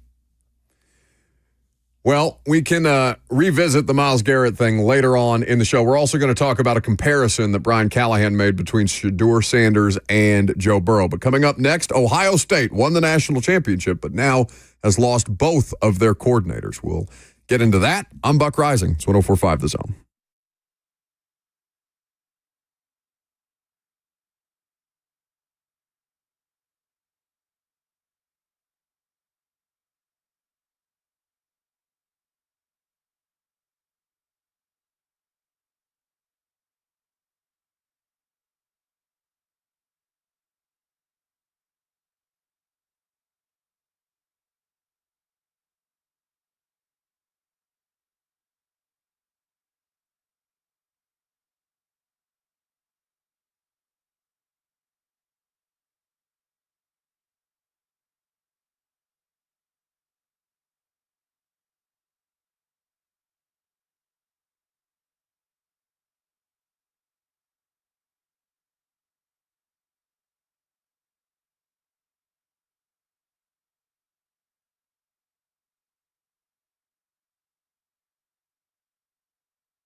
Welcome back to the show. We are fueled by Hattie B's Hot Chicken. Ohio State was fueled by incredible talent and great coaching to another national championship a couple of weeks ago in Atlanta over Notre Dame. But now Ryan Day is having to do something that many people have to do after you experience great success as a football coach, as a head coach anyway. He's going to have to replace both of his coordinators. His offensive coordinator, Chip Kelly, is going to take the same job with I almost called them the Oakland Raiders, the Las Vegas Raiders at this point in time, to go work under Pete Carroll. That honestly, what was more surprising? That Ohio State's defensive coordinator left for Penn State because apparently Penn State just offered him way more money? Yeah, crazy money. Or Chip Kelly deciding to go back to the NFL as a coordinator after winning a natty with Ohio State?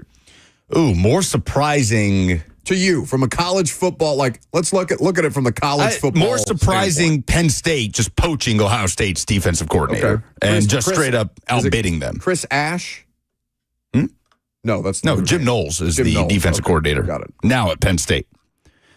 Yeah, that's more surprising to me. I mean, Chip Kelly getting back into the NFL, not so much. Remember, not that long ago, Chip Kelly was the head coach at UCLA. And he kind of said, you know what, I'm kind of good on this. I don't need to do this anymore. The way that Gus Malzahn has just done from UCF to saying, no, I'm just going to be a play caller. I'm still going to coach ball, but I don't need these stresses of being a head coach, especially a head coach at a place where it's tougher to win than most. UCLA is a tough place to win, especially now in the Big Ten. And Chip Kelly goes over to Ohio State. Ryan Day gives up offensive play calling, which is kind of a piece of the puzzle we've not talked about much at all with Ohio State's success this year. Ryan Day was Urban Meyer's offensive coordinator and continued to call plays after he was promoted to be the head coach to replace Urban Meyer. And he gave it up. He gave it to Chip Kelly, and it helped them to a national championship. I would be lying if I said I knew the hot board, the finalists for the new Ohio State offensive coordinator. I wonder if Brian Hartline is one, the wide receivers coach that's just done an obviously unbelievable job in bringing in just blue chip NFL talent at that position. I don't know if Ryan Day is going to take back play calling. I'm not sure, but I'd say more surprised that Penn State just swept up Jim Knowles. So according to Pete Thamel, his new deal averages $3.1 million over 3 years. That is a crazy number for a defensive coordinator. Tennessee's Tim Banks is making about $2 million a year, which is also a big number for a defensive coordinator. So that was a big move. Penn State just swooping in, and they're already, I'm seeing, just a hot team to put in there as your way too early college football national Penn championship State pick. Yeah, for 2025. But I mean, quarterback, proven commodity of defensive coordinator. They do. I haven't looked at recruiting rankings or anything like that to specifically speak to what Penn State is getting in this year's recruiting class, or what's their biggest acquisition in the portal. Have they had any big portal moves? Penn State, other than keeping Aller from going to the draft? Yeah, not that I've seen. And obviously they'll lose Tyler Warren to the draft. Yeah, I'm looking at this article from the Columbus Dispatch that Ohio State football offered Jim Knowles an extension that would make him the highest paid defensive coordinator in the country, and he went to Penn State to take even more. So that, to me, more surprising for sure than Chip Kelly heading back to the NFL. But Pete Carroll looks like he's building a veteran coaching staff. Does he have a defensive coordinator hire? Isn't the guy that pulled himself out of the Jags job? Oh, I'm blanking on his name. Is it Patrick Graham? Yeah, Patrick Graham. Yes. I assume he's being retained. He's very good at what he does. They should try and retain him. Yes, he will be the defensive coordinator under Pete Carroll. So Pete Carroll's interesting. Chip Kelly and Pete Carroll are an interesting kind of marriage there, because how long is Pete Carroll going to want to do this? He's the oldest active head coach ever. Yep. He is in the midst of a rebuild, theoretically. He's not somebody I would view as a long-term solution. Chip Kelly don't have a quarterback. They don't have a quarterback, which is why ultimately the biggest differentiation between why Ben Johnson chose the Bears over the Raiders, it's as simple as, yeah, they've got a quarterback and Vegas doesn't, even if Tom Brady is involved. And, they have, Vegas over Chicago, however you want to do the math there. One has a quarterback, one does not. I mean, is that not the clear and obvious thing about who are the most attractive candidates, head coaching candidates on the market this year? It was Ben Johnson and it was Vrabel, depending on how you might stack them. Vrabel, Ben Johnson, Vrabel, depending on what you're looking for. Aaron Glenn, I think, was talked about a good deal too. He probably, if you were doing a medal stand, gold, silver, bronze, those are probably the three. Of the two coaches who got hired first, Vrabel and then Johnson, what was one of the definitive factors? Quarterback. Both teams had at least some idea of what they were going to do at the quarterback position moving forward. And, in the case of Vrabel and the Patriots, I'm sure he has a trusting relationship with his ownership group. And I can't speak to what the Hallis family and Ben Johnson's relationship is going to be. The Bears have not been a well-run franchise over the course of the last couple of years. Stability from ownership is almost as important as quarterback, but quarterback is the most important thing. What Pete Carroll is going to do there, I don't know. And committing to Pete Carroll around a rebuild is even more bizarre to me. Yeah, so not surprising that he puts together a veteran coaching staff led by, on offense, a guy who used to be a head coach in the NFL. I wonder if Chip Kelly has aspirations to coach again in the NFL. I would be surprised. I would too. After seeing him step down from a college job, content with being a coordinator for his protege, by the way, Chip Kelly, a mentor of Ryan Day's. And he has not coached in the NFL as a head coach since 2016, that debacle with the Niners when they went 2-14. And things fizzled pretty quickly with the Eagles after a nice start to his tenure. Won the division his first year, right, with Nick Foles, made the playoffs, and then it kind of tailed from there, 3 seasons in Philly. Because it would stand to reason that a head coach the age of Pete Carroll will bring in coordinators, and an appealing part of that job would be, okay, obviously he's not going to be around here for that long. If we're able to achieve some standard of consistent success here and a culture that's in place that directly leads to wins, would they consider keeping it in-house when Pete Carroll does hang it up? That'd be an appealing part of the job description for me if I'm interviewing to be Pete Carroll's offensive coordinator, but I have no idea if that's even in Chip Kelly's lexicon. If he has any desire whatsoever to be a head coach in the NFL again after we just saw him hand back his college opportunity. And there was talk of UCLA firing him anyway. But I don't know. You know what I think is going to be interesting? And we've talked about this with Josh Pate. Like the new nature of college football, the increased strain of coaching in college football, of recruiting in college football that the transfer portal and name, image, and likeness have created. I wonder if there's not more examples of Chip Kelly-type figures that just go back to do well enough in college to where they can go back to the NFL and just be a coordinator. Yeah. Because quality of life, 100%. Significantly better as a veteran college-turned-pro coach who's already been in the pros. I mean, not that many people have the resume of Chip Kelly. Chip Kelly is a former head coach for both the Eagles and the Niners for a period of time. He was a very successful during his time at Oregon as well. This is pretty unique, and obviously wins the national championship at at Ohio State. He's the highest paid coordinator in the NFL. Yeah, see, making $6 million a year. How much of the new, people are going to adapt. There's going to be hungry people in college football that are coming up through coaching that are going to be ready for the rigors that is the new world, the new life experience that is recruiting and coaching in college football. But if you get good enough to where you don't want to live that way anymore, you go to the NFL and you can just kind of ride it out. Because Chip Kelly can do what Josh McDaniels, I expect Josh McDaniels is going to do with New England, which is just, I'm good. I've done the head coaching thing. Yeah. I've gotten bought out a couple of times. I'm not worried about money anymore at this point in my life. I can just be a coordinator. I can just coach ball. He's also tripled his salary from what he was making at Ohio State. So very interesting move. There was a coaching staff change for Tennessee. Special teams coordinator Mike Eckler, also the outside linebackers coach. Many know him as the chili is hot guy, the energy guy on Tennessee sideline. He's going back to Nebraska to coach special teams for Matt Rule, where he worked from 2008 to 2010. His contract was up with Tennessee January 31st. And so now Josh Heupel has not one but 2 openings on his staff to fill with Mike Eckler on the way out. I mean, that dude was so ever present on the sideline. Nobody had more juice on the sideline than Mike Eckler. You'd consistently see him running out to players, fired up. chest bumping, blood streaming from his face because he's headbutting players. He's that type of guy, right? And Tennessee doesn't have a lot of those. I was about to say, that's not Heupel. No, Heupel is kind of more stoic on the sidelines. So I'm intrigued just from an energy perspective how Tennessee addresses this. They have an army of analysts, and I just read some reporting from from Knox News that Tennessee has some analysts, multiple analysts, making well into six figures, some highly paid analysts in that building, and Heupel has shown kind of this knack for promoting in-house. We'll see if he goes that same route with special teams and outside linebackers. But Mike Eckler was a significant face on the Tennessee coaching staff, and he is gone. 615-737-1045 is the number. The question that I'm going to ask you for you to call in and talk about. Are Shedeur Sanders and Joe Burrow, college Joe Burrow, LSU Joe Burrow, are they comparable as players? Brian Callahan made somewhat of a comparison. We can talk about that coming up next.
12:01, good afternoon from the 104.5 The Zone studios. I'm Lucas Panzica.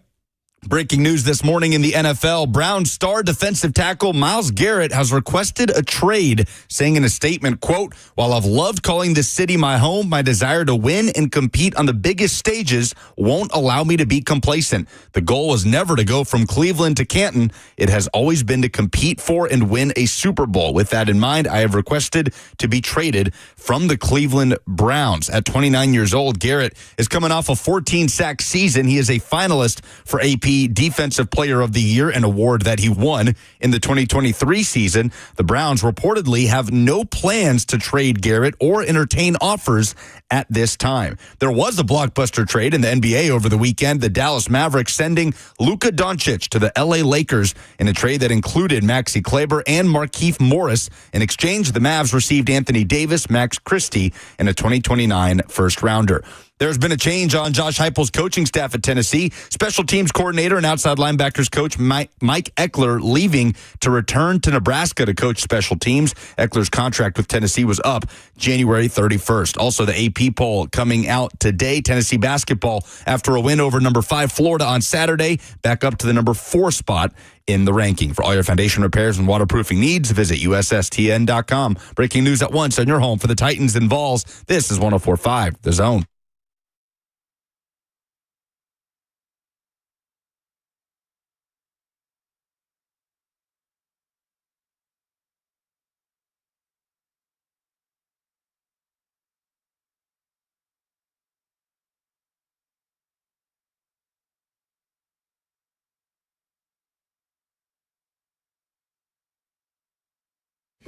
Final hour on this Monday. We had a lot of moving parts. Thanks for jumping in, hanging out.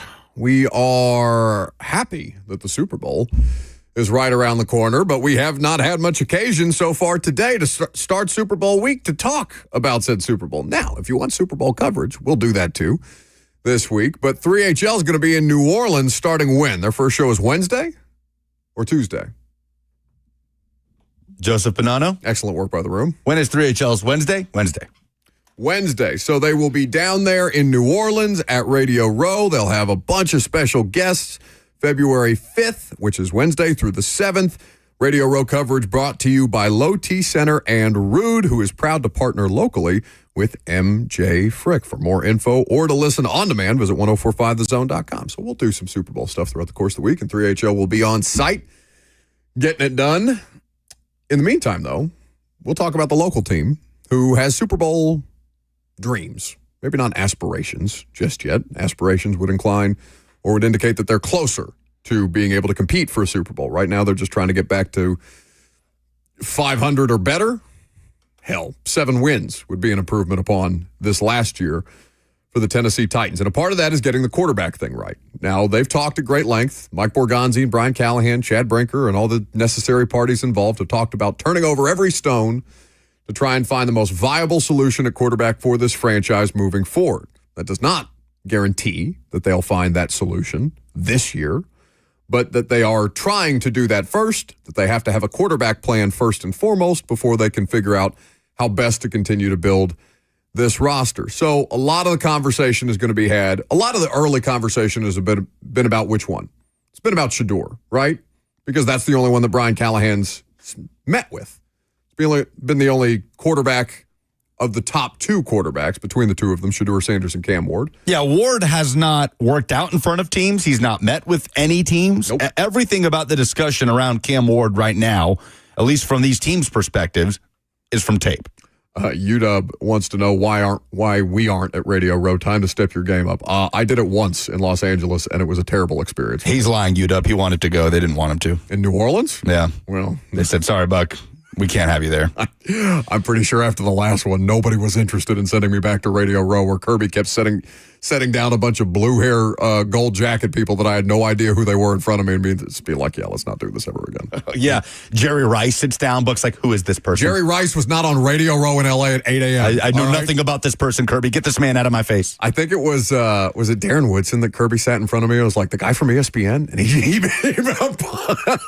he about swung on me. I think the person that I recognized most when I did the Radio Row thing was Torrey Smith. the former Ravens receiver. That was about as fun as the Radio Row experience was. But 3HL does a great job. They're way better at that kind of stuff. I have no interest. New Orleans is a great time. And 3HL kill it.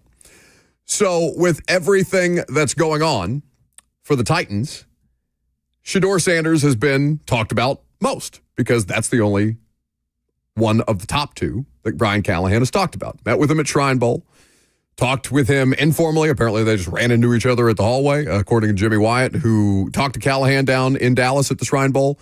And then, of course, they had a formal meeting with Shedeur Sanders, among other players, but Mike Borgonzi, Chad Brinker, Brian Callahan, all the principal parties involved in that meeting, and all had pleasant things to say about Shedeur Sanders, about watching the tape, about liking what they saw on the tape, about the person that he is, about the way that he was raised, of course, by his very famous parents. And with everything that's going on around the Titans at this point, everything that Brian Callahan says on a team that has the number one overall pick, it's going to be hyper-scrutinized, right? So when the headlines start to come out of this ESPN.com, well, the ESPN.com piece is written first and foremost by Teron Davenport, who was down at the Senior Bowl, and talked with both Mike Borgonzi and Brian Callahan. But when the name Joe Burrow comes up, because, of course, that's what helped land Brian Callahan this job, having spent as much time as he did in Cincinnati, coaching Joe Burrow, being a part of the staff that drafted Joe Burrow, and then ultimately going to a Super Bowl with Joe Burrow as the offensive coordinator for that team back in 2021. Anytime the name Burrow is brought up, respective or with respect to quarterback prospects, it's going to get people's attention.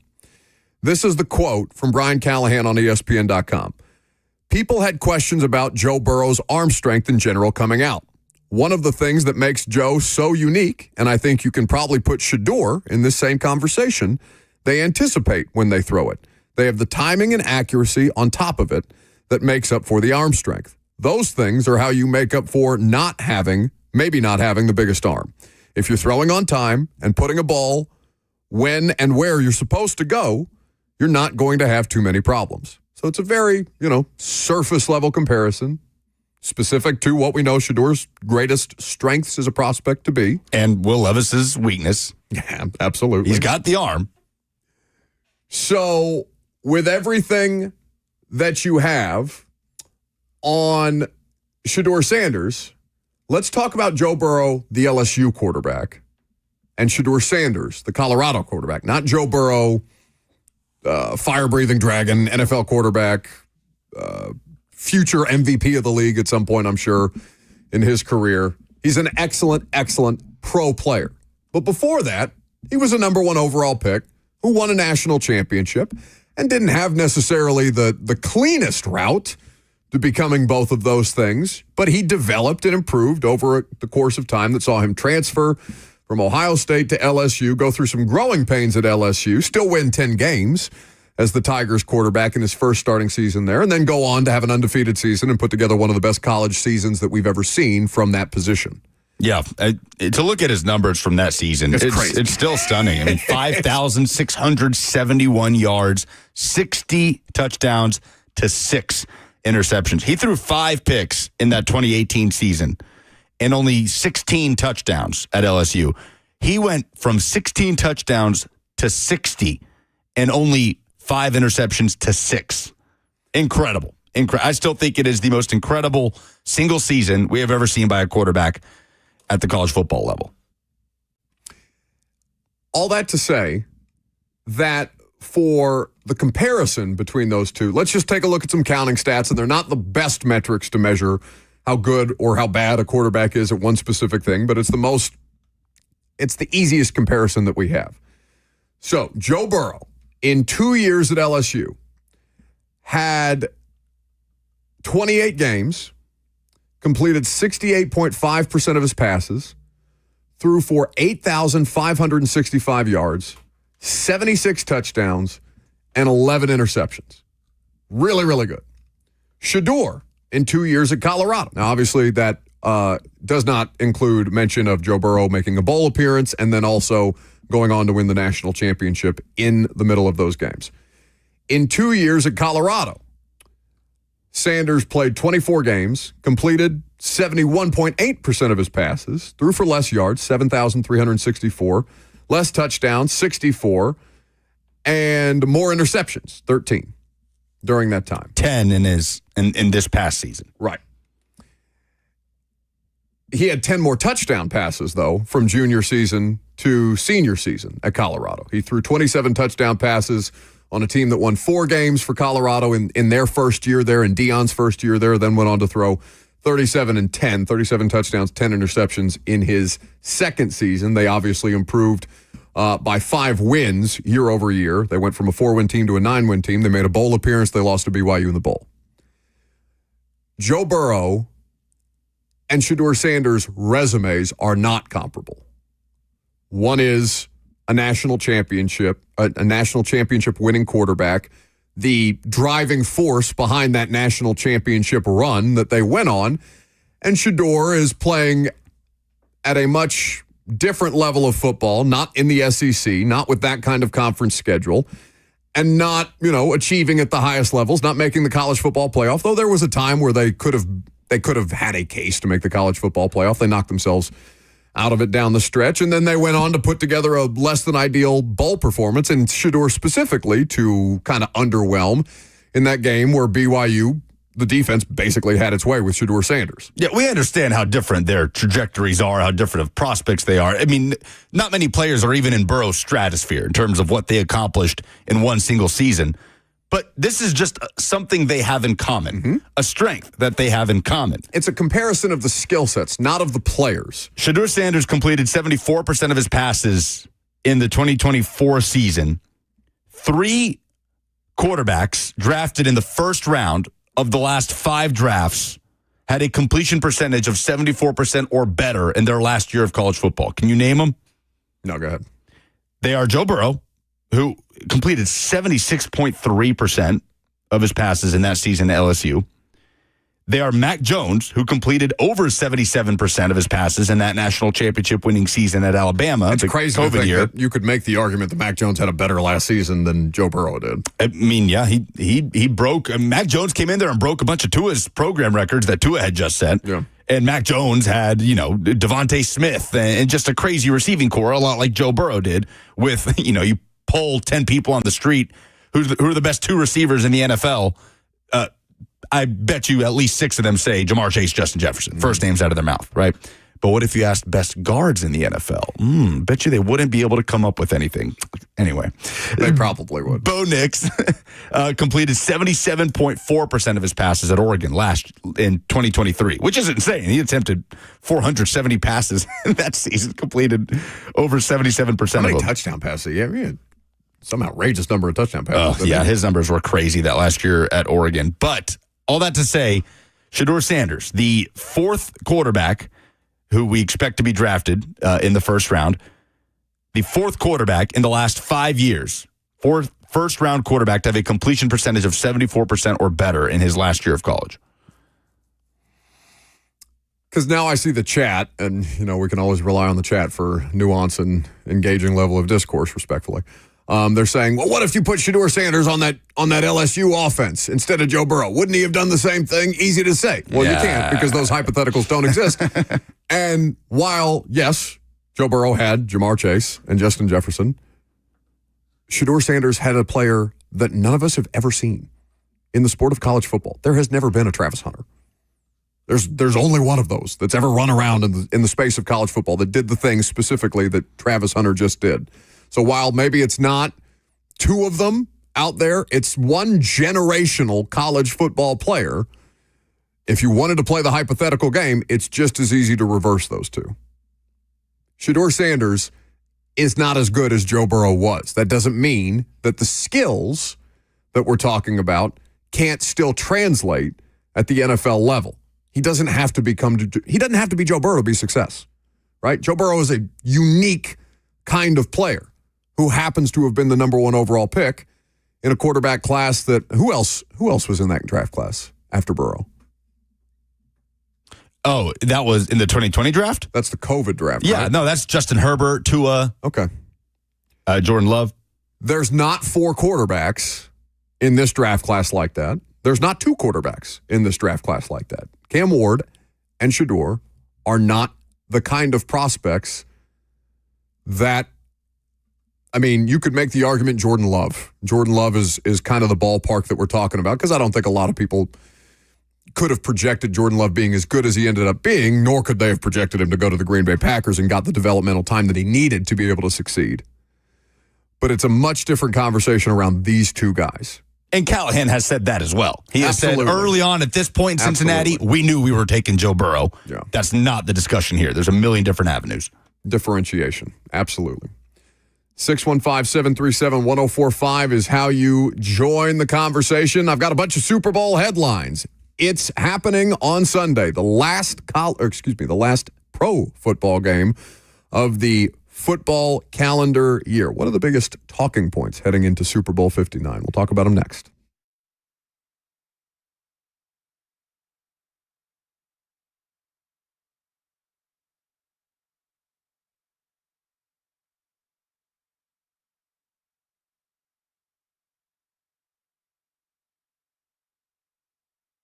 Will I have enough money when I retire? When should I start to draw from Social Security? If these questions keep you up at night, let me introduce you to a team that's there to keep you on the right track and guide you through it. That's Trajan Wealth, Trajan Wealth. Trajan Wealth is not just any financial firm. They're your partners in securing your financial future.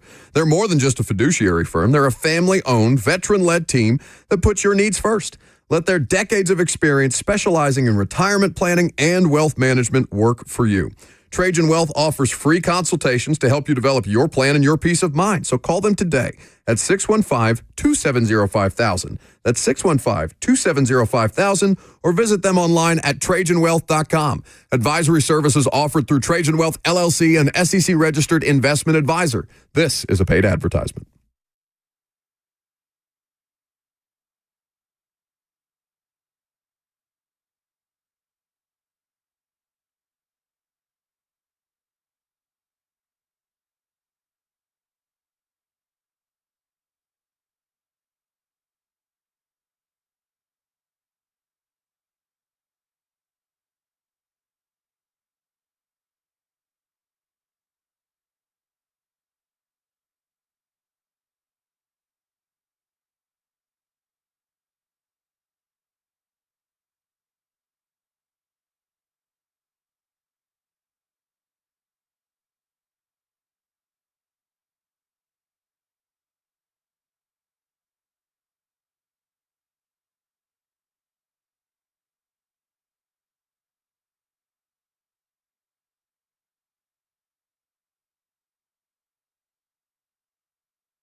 Welcome back to the show. We are fueled by Hattie B's Hot Chicken. So I've got headlines.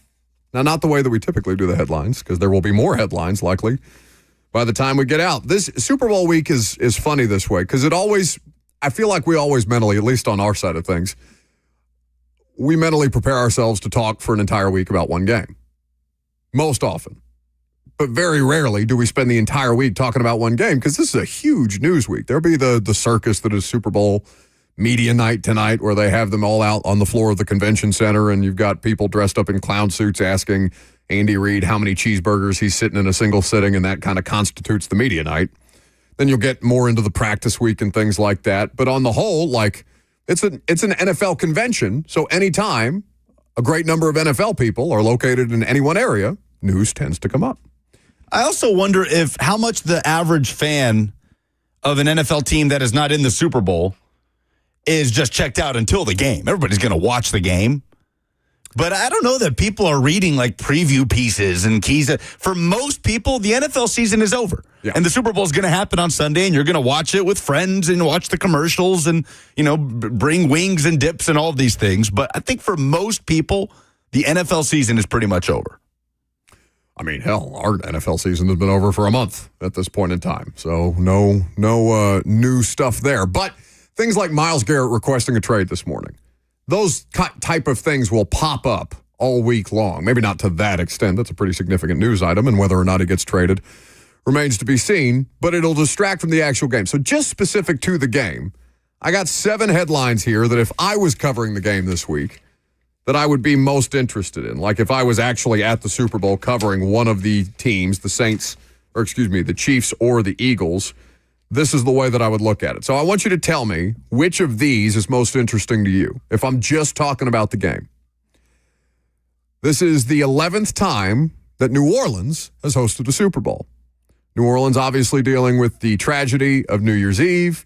It's not a huge turnaround between then, the situation that the city has been trying to protect itself against, versus what now comes to town, which is a mass of humanity that will take over its city. New Orleans is very, very well equipped and adept at handling Super Bowls, but just generally the conversation around the city of New Orleans, the 11th time that they've gotten to host this game. Goodell, got Roger Goodell. There will be a State of the League address, as there typically is. We've had some rule changes. I don't know if you get these emails from the league, the NFL communications emails about the rate of concussion and how significantly it went down, how much the dynamic kickoff they think had to do with that, also the guardian caps and things like that. So there'll be a number of different things addressed at Goodell's State of the League address this year. When is that? Wasn't that? It's usually like Tuesday or Wednesday. I was going to say it's somewhat early in the week. Yeah, usually. No, it's today. Oh, it's today. Yes, he's doing his press conference today. Okay. And every year, you get the officiating questions. Well, officiating is a separate mark here, a separate news item that I have marked down here. That's the last item on my list. I feel like it's rinse and repeat every year with Goodell's press conference. He's going to be asked about officiating. He's going to be asked about a Super Bowl overseas in London at some point. He's going to be asked about streaming and its impact right now on the NFL. Mm-hmm. He's going to be asked about the Rooney Rule and the season may be moving to 18 games. Well, the one thing that won't be a part of it, which has become an annual tradition, is Jim Trotter's making him sweat up there as an NFL Network employee, asking him about the NFL's hiring practices and their level of racial bias. Obviously, I think actually Jim Trotter settled that lawsuit with the league, right? I think so. The money from that going to some kind of foundational cause. I can't remember off the top of my head. Either way, so Goodell at the State of the League. I'll put officiating in there as an ancillary point, but I think officiating has its story unto itself. Comparisons between this Chiefs-Eagles Super Bowl and the last one that ended the 2022 season in 2023. Saquon Barkley and how he finishes this upcoming year after having what could have been a record-setting year, opting out of the final game for obvious reasons, and then going on a tear the way that he has through the playoffs, how he puts a bow, essentially, on what's been a really, really historic run for him. Speaking of history, you got the Chiefs three-peat, the three-peat attempt. Nobody in NFL history has ever won 3 Super Bowls consecutively. And then another one that I thought was less discussed, but honestly, I think it's the most interesting. Nick Sirianni's place in the NFL hierarchy. we don't think, like, how many coaches would you name off the top of your head as the best coaches in the NFL before you would get to Nick Sirianni? Yeah, quite a few. Right? Quite a few. And we don't talk about him as being one of the best coaches in the NFL. We've more talked about the fact that Howie Roseman helped him hire a super staff this year and that he's got two of the best coordinators in the NFL. Yeah, do you think fans would put Sean McDermott over Nick Sirianni? The Bills coach, yes. Would they rank Kevin O'Connell over Nick Sirianni? Yes. Because Kevin O'Connell's calling plays. Matt LaFleur? Yes. You can keep going down the list. I bet they'd say Dan Campbell over Sirianni. Dan Quinn. This year. And the job he did with the Washington Commanders this year. Which coach? It just depends on Zach Taylor. Which coach's demeanor? Oh no, I don't think many people would pick Zach Taylor. Zach Taylor is not beloved by the Bengals fan base. He's kind of been, on the fringes of do we want this guy fired or not? But so is Sirianni. It's just a different Sirianni market. is at his second Super Bowl in the first 4 seasons of his time as a head coach. And Zach Taylor's been to one. But no one's been to 2 in their first 4 seasons, apart from Joe Gibbs and Mike Tomlin. That's why I think it's the most interesting of the 7 different line items here that you can put together or that you can come up with. You could probably come up with some more storylines. For example, I didn't mention Andy Reid, but I guess I'd consider him a part of the Chiefs' three-peat attempt here. I think Nick Sirianni is honestly one of the least discussed but more interesting to me. Like, what happens with Saquon is going to be interesting, but we'll have to wait until Sunday to see what happens with Saquon. We'll have to wait until Sunday to talk about the Chiefs' three-peat. And we'll have to wait until Sunday to talk about Nick Sirianni's place and how he's discussed in the NFL hierarchy. But I would venture a guess to say that, the vast majority of NFL fans probably wouldn't put him in the top 10. Is that because of his own fan base and how it just seems so contentious all the time when things aren't perfect? It's the market that he's in, coupled with his own personality. Yeah. His personality is a piece of it. He is very unlikable. But or at least his behavior is unlikable. His win percentage through 4 seasons, almost through 4 seasons, is over 70%. He's gone 9-8, 14-3, 11-6, 14-3. He's made the playoffs in every year. And now he's at his second Super Bowl. So I wonder how much that has to do with the Eagles fan base and its relationship with him. Because how did the Eagles fan base feel about Andy Reid towards the end? Oh, they wanted him out. They wanted him gone. He just can't get over the hump. Yeah. For a franchise that had never won a Super Bowl. How did the Eagles fan base feel about Doug Peterson at the end? Yeah, thanks, but get out of here. But I wonder how Eagles fans feel about Doug Peterson in general for giving them their only Super Bowl with a backup quarterback. Outside the stadium. He did. Yeah, and then one of the more iconic moments in Super Bowl history with the Philly special. So I think Philadelphia fans, they seem to pick. I mean, we all pick sides, right? We all pick one face to blame or to favor over another. In Philadelphia, who feels like the more beloved? Howie Roseman or Nick Sirianni? It's Howie Roseman. Howie Roseman is most regarded as the person who's helped put this organization in the position to compete for Super Bowls on a regular basis, including winning the one in 2018. Sirianni feels like kind of feels like Robin to Howie Roseman's Batman in Philadelphia. With Doug Peterson and that time, Carson Wentz was more vilified, I think, towards the end there. And there was some reporting around whether he was trying to go above Doug Peterson's head and speak directly to ownership about some things that he didn't like and how things kind of came to a crashing halt. And obviously, Carson Wentz's career has not thrived. Neither has Doug Peterson's, I guess, since they both left Philadelphia. But it's more to me about what came after with Wentz than it was with Peterson. And the end of Andy Reid's tenure also, they didn't go from losing in the Super Bowl to, okay, you're fired. You can't win the Super Bowl, you're fired. They went 4-12 his last year there. Was that Kevin Cobb? It might have been. Who was the quarterback? The 2012 season. That was his last year in Philly. Yeah, before Eagles legend Sam Bradford. I feel like the complicated relationship with the fan base has an impact, I think, on how a coach is viewed by the rest of the league. So what's the most interesting to you? If Sirianni's mine, which is yours? It's the three-peat. It's the Chiefs pursuing history, something that's not been done. I mean, because either way, it's a story, right? If they lose, it's a story. If they win, it's a story. Exactly. That's it for me. That's the biggest one. That's the most impactful one. Like Saquon could win the Super Bowl, and we could talk about that at great length. But if the Eagles lose the Super Bowl, people are not going to talk about how Saquon finished out a historic season. It is really amazing how things fade if you lose the Super Bowl. Narrative storylines from that season, from that game fade. Because unless you're the Seahawks, and then those things will haunt you until the end unless it's a very specific moment, right? There are exceptions. Patriots, everybody remembers the Patriots going 17-0 and losing in the Super Bowl. Everybody remembers the Seahawks not running the football on the one and throwing the interception to Malcolm Butler.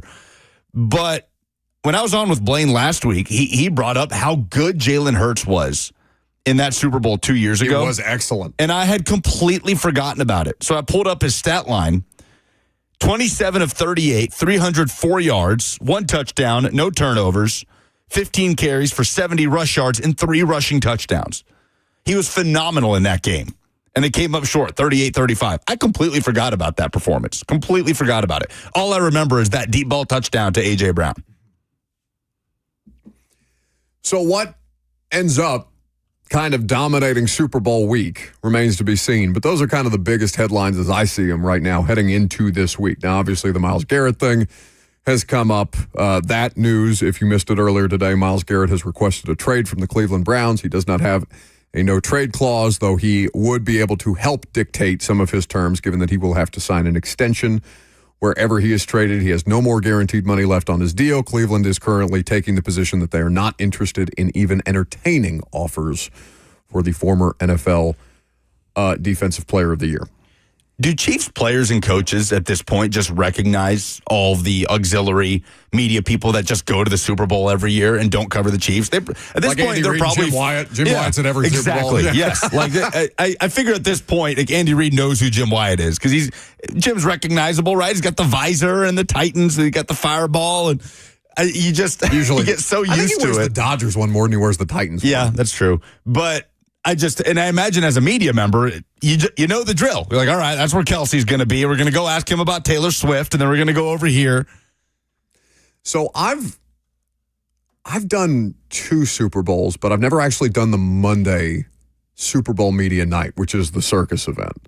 Because once you get into the week, like it's mostly just for the beats that cover those 2 teams. Like the media access is almost primarily for the 2 respective beats of the people that cover those teams. And then they'll have national media, obviously a larger contingent of national media around it. But it's not like Jimmy's going to like the Chiefs Thursday practice or Chiefs Thursday media availability or things like that.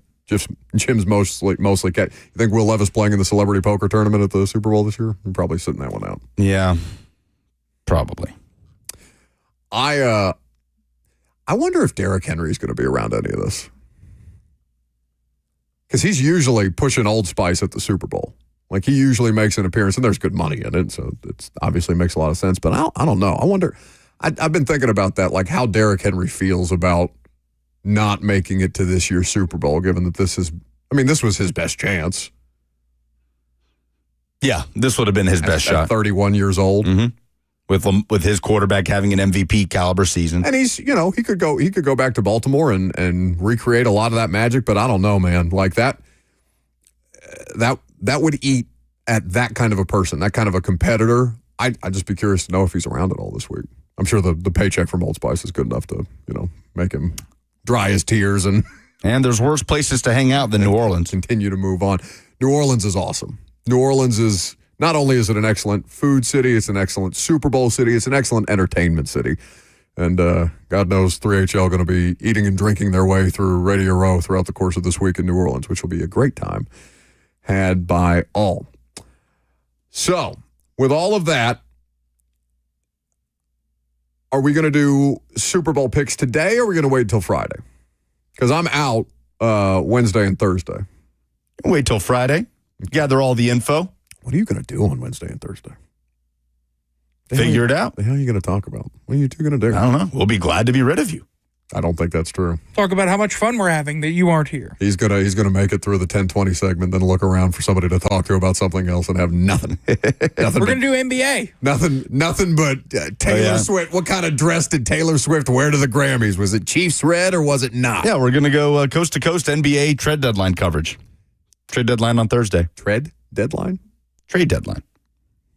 That's what he said correctly. He said tread. He said tread. Yeah, I know. All right. You told us the trade deadline was in 2 weeks, so I don't want to hear from you about it. Well, it's Thursday, and we'll talk about it. Last call for phone calls coming up next.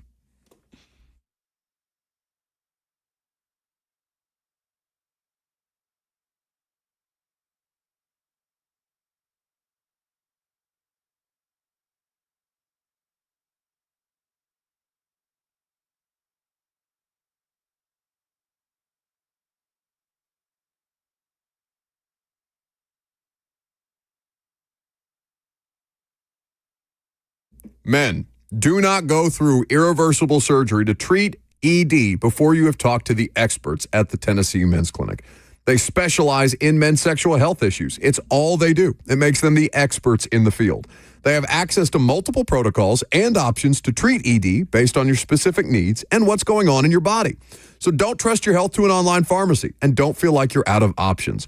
We want you to understand all of your options when it comes to ED treatment. The Tennessee Men's Clinic protocols are patient-centered and customized to your needs. They have treatments for everything from low testosterone, ED, treatments that increase size and stamina, and everything else in between. The bottom line is no one has more expertise and experience in successfully treating men's sexual health issues than the Tennessee Men's Clinic, and they're passionate about what they do. So schedule an appointment online today at TennesseeMen'sClinic.com for their Franklin or Midtown location, or call them 615-208-9090.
Welcome back to the show. We are fueled by Hattie B's Hot Chicken. So I was just talking about the Grammys with Jackson, who's threatening to become an exhibitionist, like Kanye West's wife. Bianca Censori, I believe is her name. I don't know what that means. I've never heard that word. I don't either. I just volunteered to do it. Well, why don't you look it up on Urban Dictionary, and perhaps we can all learn together. How quickly is this going to get me fired? Very quickly. But fortunately for me, I only need you for 16 more minutes before I can go about my day. I watched like 5 minutes of the Grammys last night. Watched Beyonce win Best Country Album. All right, so that's probably, and she won Album of the Year, by the way. Cowboy Carter. Did it really? Yeah, wow. Album of the Year. No, I only saw her beat out Post Malone for Best Country Album. All right, so where are we on this? Because this is probably going to be the biggest debated topic from the Grammys last night. Are Post Malone and Beyonce country artists now? I say yes. I mean, by definition, they both put out an album that topped country charts. But so why is there such a pushback on... I'll hear you on the Post Malone stuff. The Post Malone stuff feels a bit like grifting. But isn't Beyonce from like Houston? Is she? Yeah, she's from Houston, right? Either Texas, like Louisiana border type of stuff. I was going to say, why do I feel the like definition of country, either from like Texas Creole or Louisiana country type of stuff? Yeah, if it's it is clearly has had a major impact on her musically, and same with Post Malone, by the way. Post Malone, isn't he from Dallas? I don't know. Oh, he's a Cowboys fan. Yeah, I know he's a Cowboys fan. I think he grew up listening to country too. You know, I don't get worked up over it, but I don't know. I always wonder what. Maybe we ask our friends over here at WKDF. I bet there's some purists who are pissed today across the hall. Sure. She was born in Houston. Born in Houston. Okay. But they beat out Chris Stapleton, Lainey Wilson, and Casey Musgraves. Yeah, I think her country album was better than all of those people. So I don't know why it turned into some kind of issue, because I retweeted, like I think Reuters put out that she won the country album of the year, and I retweeted it. And I had a bunch of people in my mentions, and they all happen to look the same way. But a lot of Oakleys in the mentions talking about, yeah, that's when I turned off the Grammys, as if they were really watching the Grammys to begin with, and that was the moment that they turned off the Grammys. Maybe somebody did, maybe one or two people did, but like it's like saying Jelly Roll's not a country artist. Jelly is topping the country charts everywhere, and he's not traditional in that sense. But I don't know, why can't music have evolving definitions? Why does it all have to look like what's a famous country singer right now? Beyonce. Who's the most famous country singer? Who's the most famous country singer? I mean, right now? I technically. Is it Luke Combs? Luke Combs. This Luke Combs. So why does it all have to look like Luke Combs or sound like Luke Combs? Like if they're singing about, the same country theme stuff, isn't that country music? I have no problem with genre crossover. I like it. Like her adaptation of Jolene is haunting. It was really good. You're going to tell me there's some people down in the holler that don't identify with that version of Jolene as opposed to Dolly's? And she got Dolly and Willie Nelson on the album contributing. I think if Dolly Parton's on your album, I think you can be classified as a country artist. If she's country enough for Dolly Parton, she should be country enough for America. Yeah, do you think you're higher on the country aura list than Dolly Parton? It always cracks me up, these people that are gatekeeping different kinds of musical genres specifically, when I think the whole purpose of genre is to encompass a wide swath of different kinds of things that fall under one specific category. Yeah, no need to box them in. All right, we love to see it, but I could do it without the Post Malone one. You liked it though. It was fine. Yeah, I liked some of the songs on there. I liked the song he did with Tim McGraw. I loved the Billy Strings one. Mm-hmm. So yeah, Josh says Buck is clearly no country music historian. Oh yeah, I don't care about history. What's the best thing you ate in New York? Oh, it's pasta. Pasta, man. The aglio What olio, kind of pasta? cacio e pepe. Kind of went all over the place. The lasagna I had on Friday night was amazing. We had almost strictly Italian food the entire weekend. Well, yeah. I was like, I could try the rest of it later. But yeah, I couldn't believe this was the first time you were in New York. New York. First time. It was a good time. We went to the Comedy Cellar, which was awesome. I mean, I had seen it. An iconic comedy club. So many great performers that have come through there. We got to see Colin Quinn, which was really cool. Really, really cool. And Tyler's asking if I got pizza anywhere. We got a slice in Manhattan somewhere. It was really good. But yeah. Compare the Italian food in New York to the Italian food in Italy. The place we went on Saturday night, it was called Maestro Pasta. And obviously they make all their pasta in-house. I mean, it was very good, very comparable. It was excellent. Excellent. But all the waiters were Italian and speaking Italian. So very cool. Very cool. I felt right at home. I'm very happy for you. He didn't pick a side there. I feel like you don't have to. Yeah, it's just different. Because, like, when it has been a while since I've been to Egypt, but I love Middle Eastern food. And there's all kinds of different foods over there that you can't get over here, except there's a couple of kinds of foods that I would rather have the American version of than the Middle Eastern version of, which is probably a part of the thing that people who are against cultural appropriation hate the most. But yeah, it just depends on what your tastes are. Some of it can be better in Italy. Some of it can be better in New York. One thing I did not get that I really wanted to is just a hot dog. Oh, a dirty water dog? Street meat? You get street meat here. A dirty water dog is specific but a to the New York streets of New York. meat. A New York street meat is just different. The older I get, the more of an appreciation I have for a hot dog.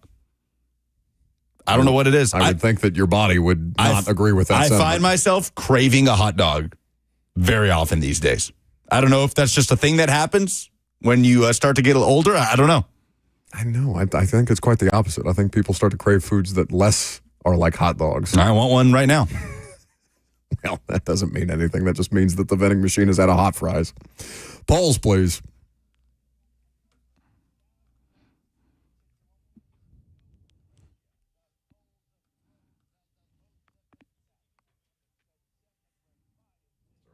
Lesbian in the chat's talking about him eating ass.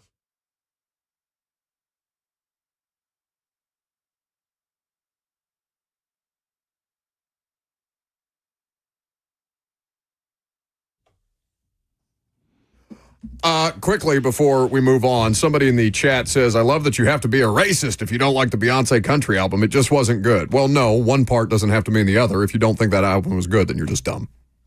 No, well, that's also not the case. You don't have to like the album, but it was good. We enjoyed it. You're like, don't put people in boxes, and then if you didn't like the album, you were dumb. No, dumb. Polls are presented by Two Rivers Ford, the South's most trusted Ford dealer. How would you translate the Luka trade to the Lakers in NFL terms? Cody says Josh Allen for TJ Watt. Josh Allen for TJ Watt. Yeah. I mean, it's what was ours? Burrow for Mike Evans? Yes. Good players, but not even remotely the same in terms of value, longevity, and impact on their respective teams. Phil says Joe Burrow for Stafford and a third-round pick. I love that he threw the third-round pick in there. Obviously, the trade was much more, it wasn't just straight-up Luka for AD. There was a 2029 first-rounder in there. Other players flying around with the Jazz in there. Yeah, Markieff Morris, I was caught some shocked to know that there shrapnel. was still a Morris brother running around for the Lakers at this point in time. But no, I think you have to, if you're going to do the comparison thing, you got to differ in position, right? Because one position is of lesser value, especially at his age, than what Luka Doncic currently is. But yeah, I liked ours, Joe Burrow for Mike Evans, because it's kind of a good way to show respect that, hey, Anthony Davis, still a really good player. Yeah, I was trying too hard to make it quarterback to quarterback, but in reality, I don't think it's the that. value is so much different that you have to make it something more quarterback dependent. Which player caught your eye the most on Senior Bowl week? Nobody really has any submissions here because most people didn't watch the Senior Bowl. I'm going to be honest. Mr. Donkey says none. Once again, I have a life. Now, Bobson has one. Princely, this is going to be tough all throughout the pre-draft process. I know the Uman Mielen. Yeah. Uman Mielen, right? Out of Florida. Mm-hmm. Ethan Jackson. Good on you. You got pretty close. It's not right, but pretty close. And Ethan submits a Jackson Dart GIF. All right, very good. So, how many of the Pro Bowl events did you watch? 83% say none. 14% say a little bit. 2% say most of it. 0.9% say 100% I'm a psycho. The only thing that I saw was Twitter highlights of Jeff ending the dodgeball game. That's all I saw. Just catching a dodgeball? Yeah, just catching a dodgeball is very routine. They made it an end of the game, essentially. Fine catch by Jeff, but that's all I saw at the Pro Bowl this week. If the Titans are to take a quarterback at number one, which do you think is more likely? 77% say Cam Ward.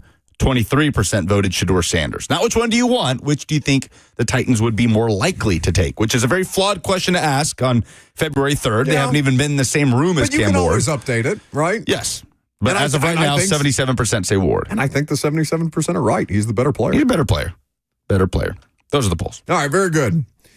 That is it for us today. Primetime tonight at 7 o'clock. We'll talk more about the quarterback evaluation for the Tennessee Titans. Look forward to that on A to Z Sports. You got Blaine and Zach coming up next.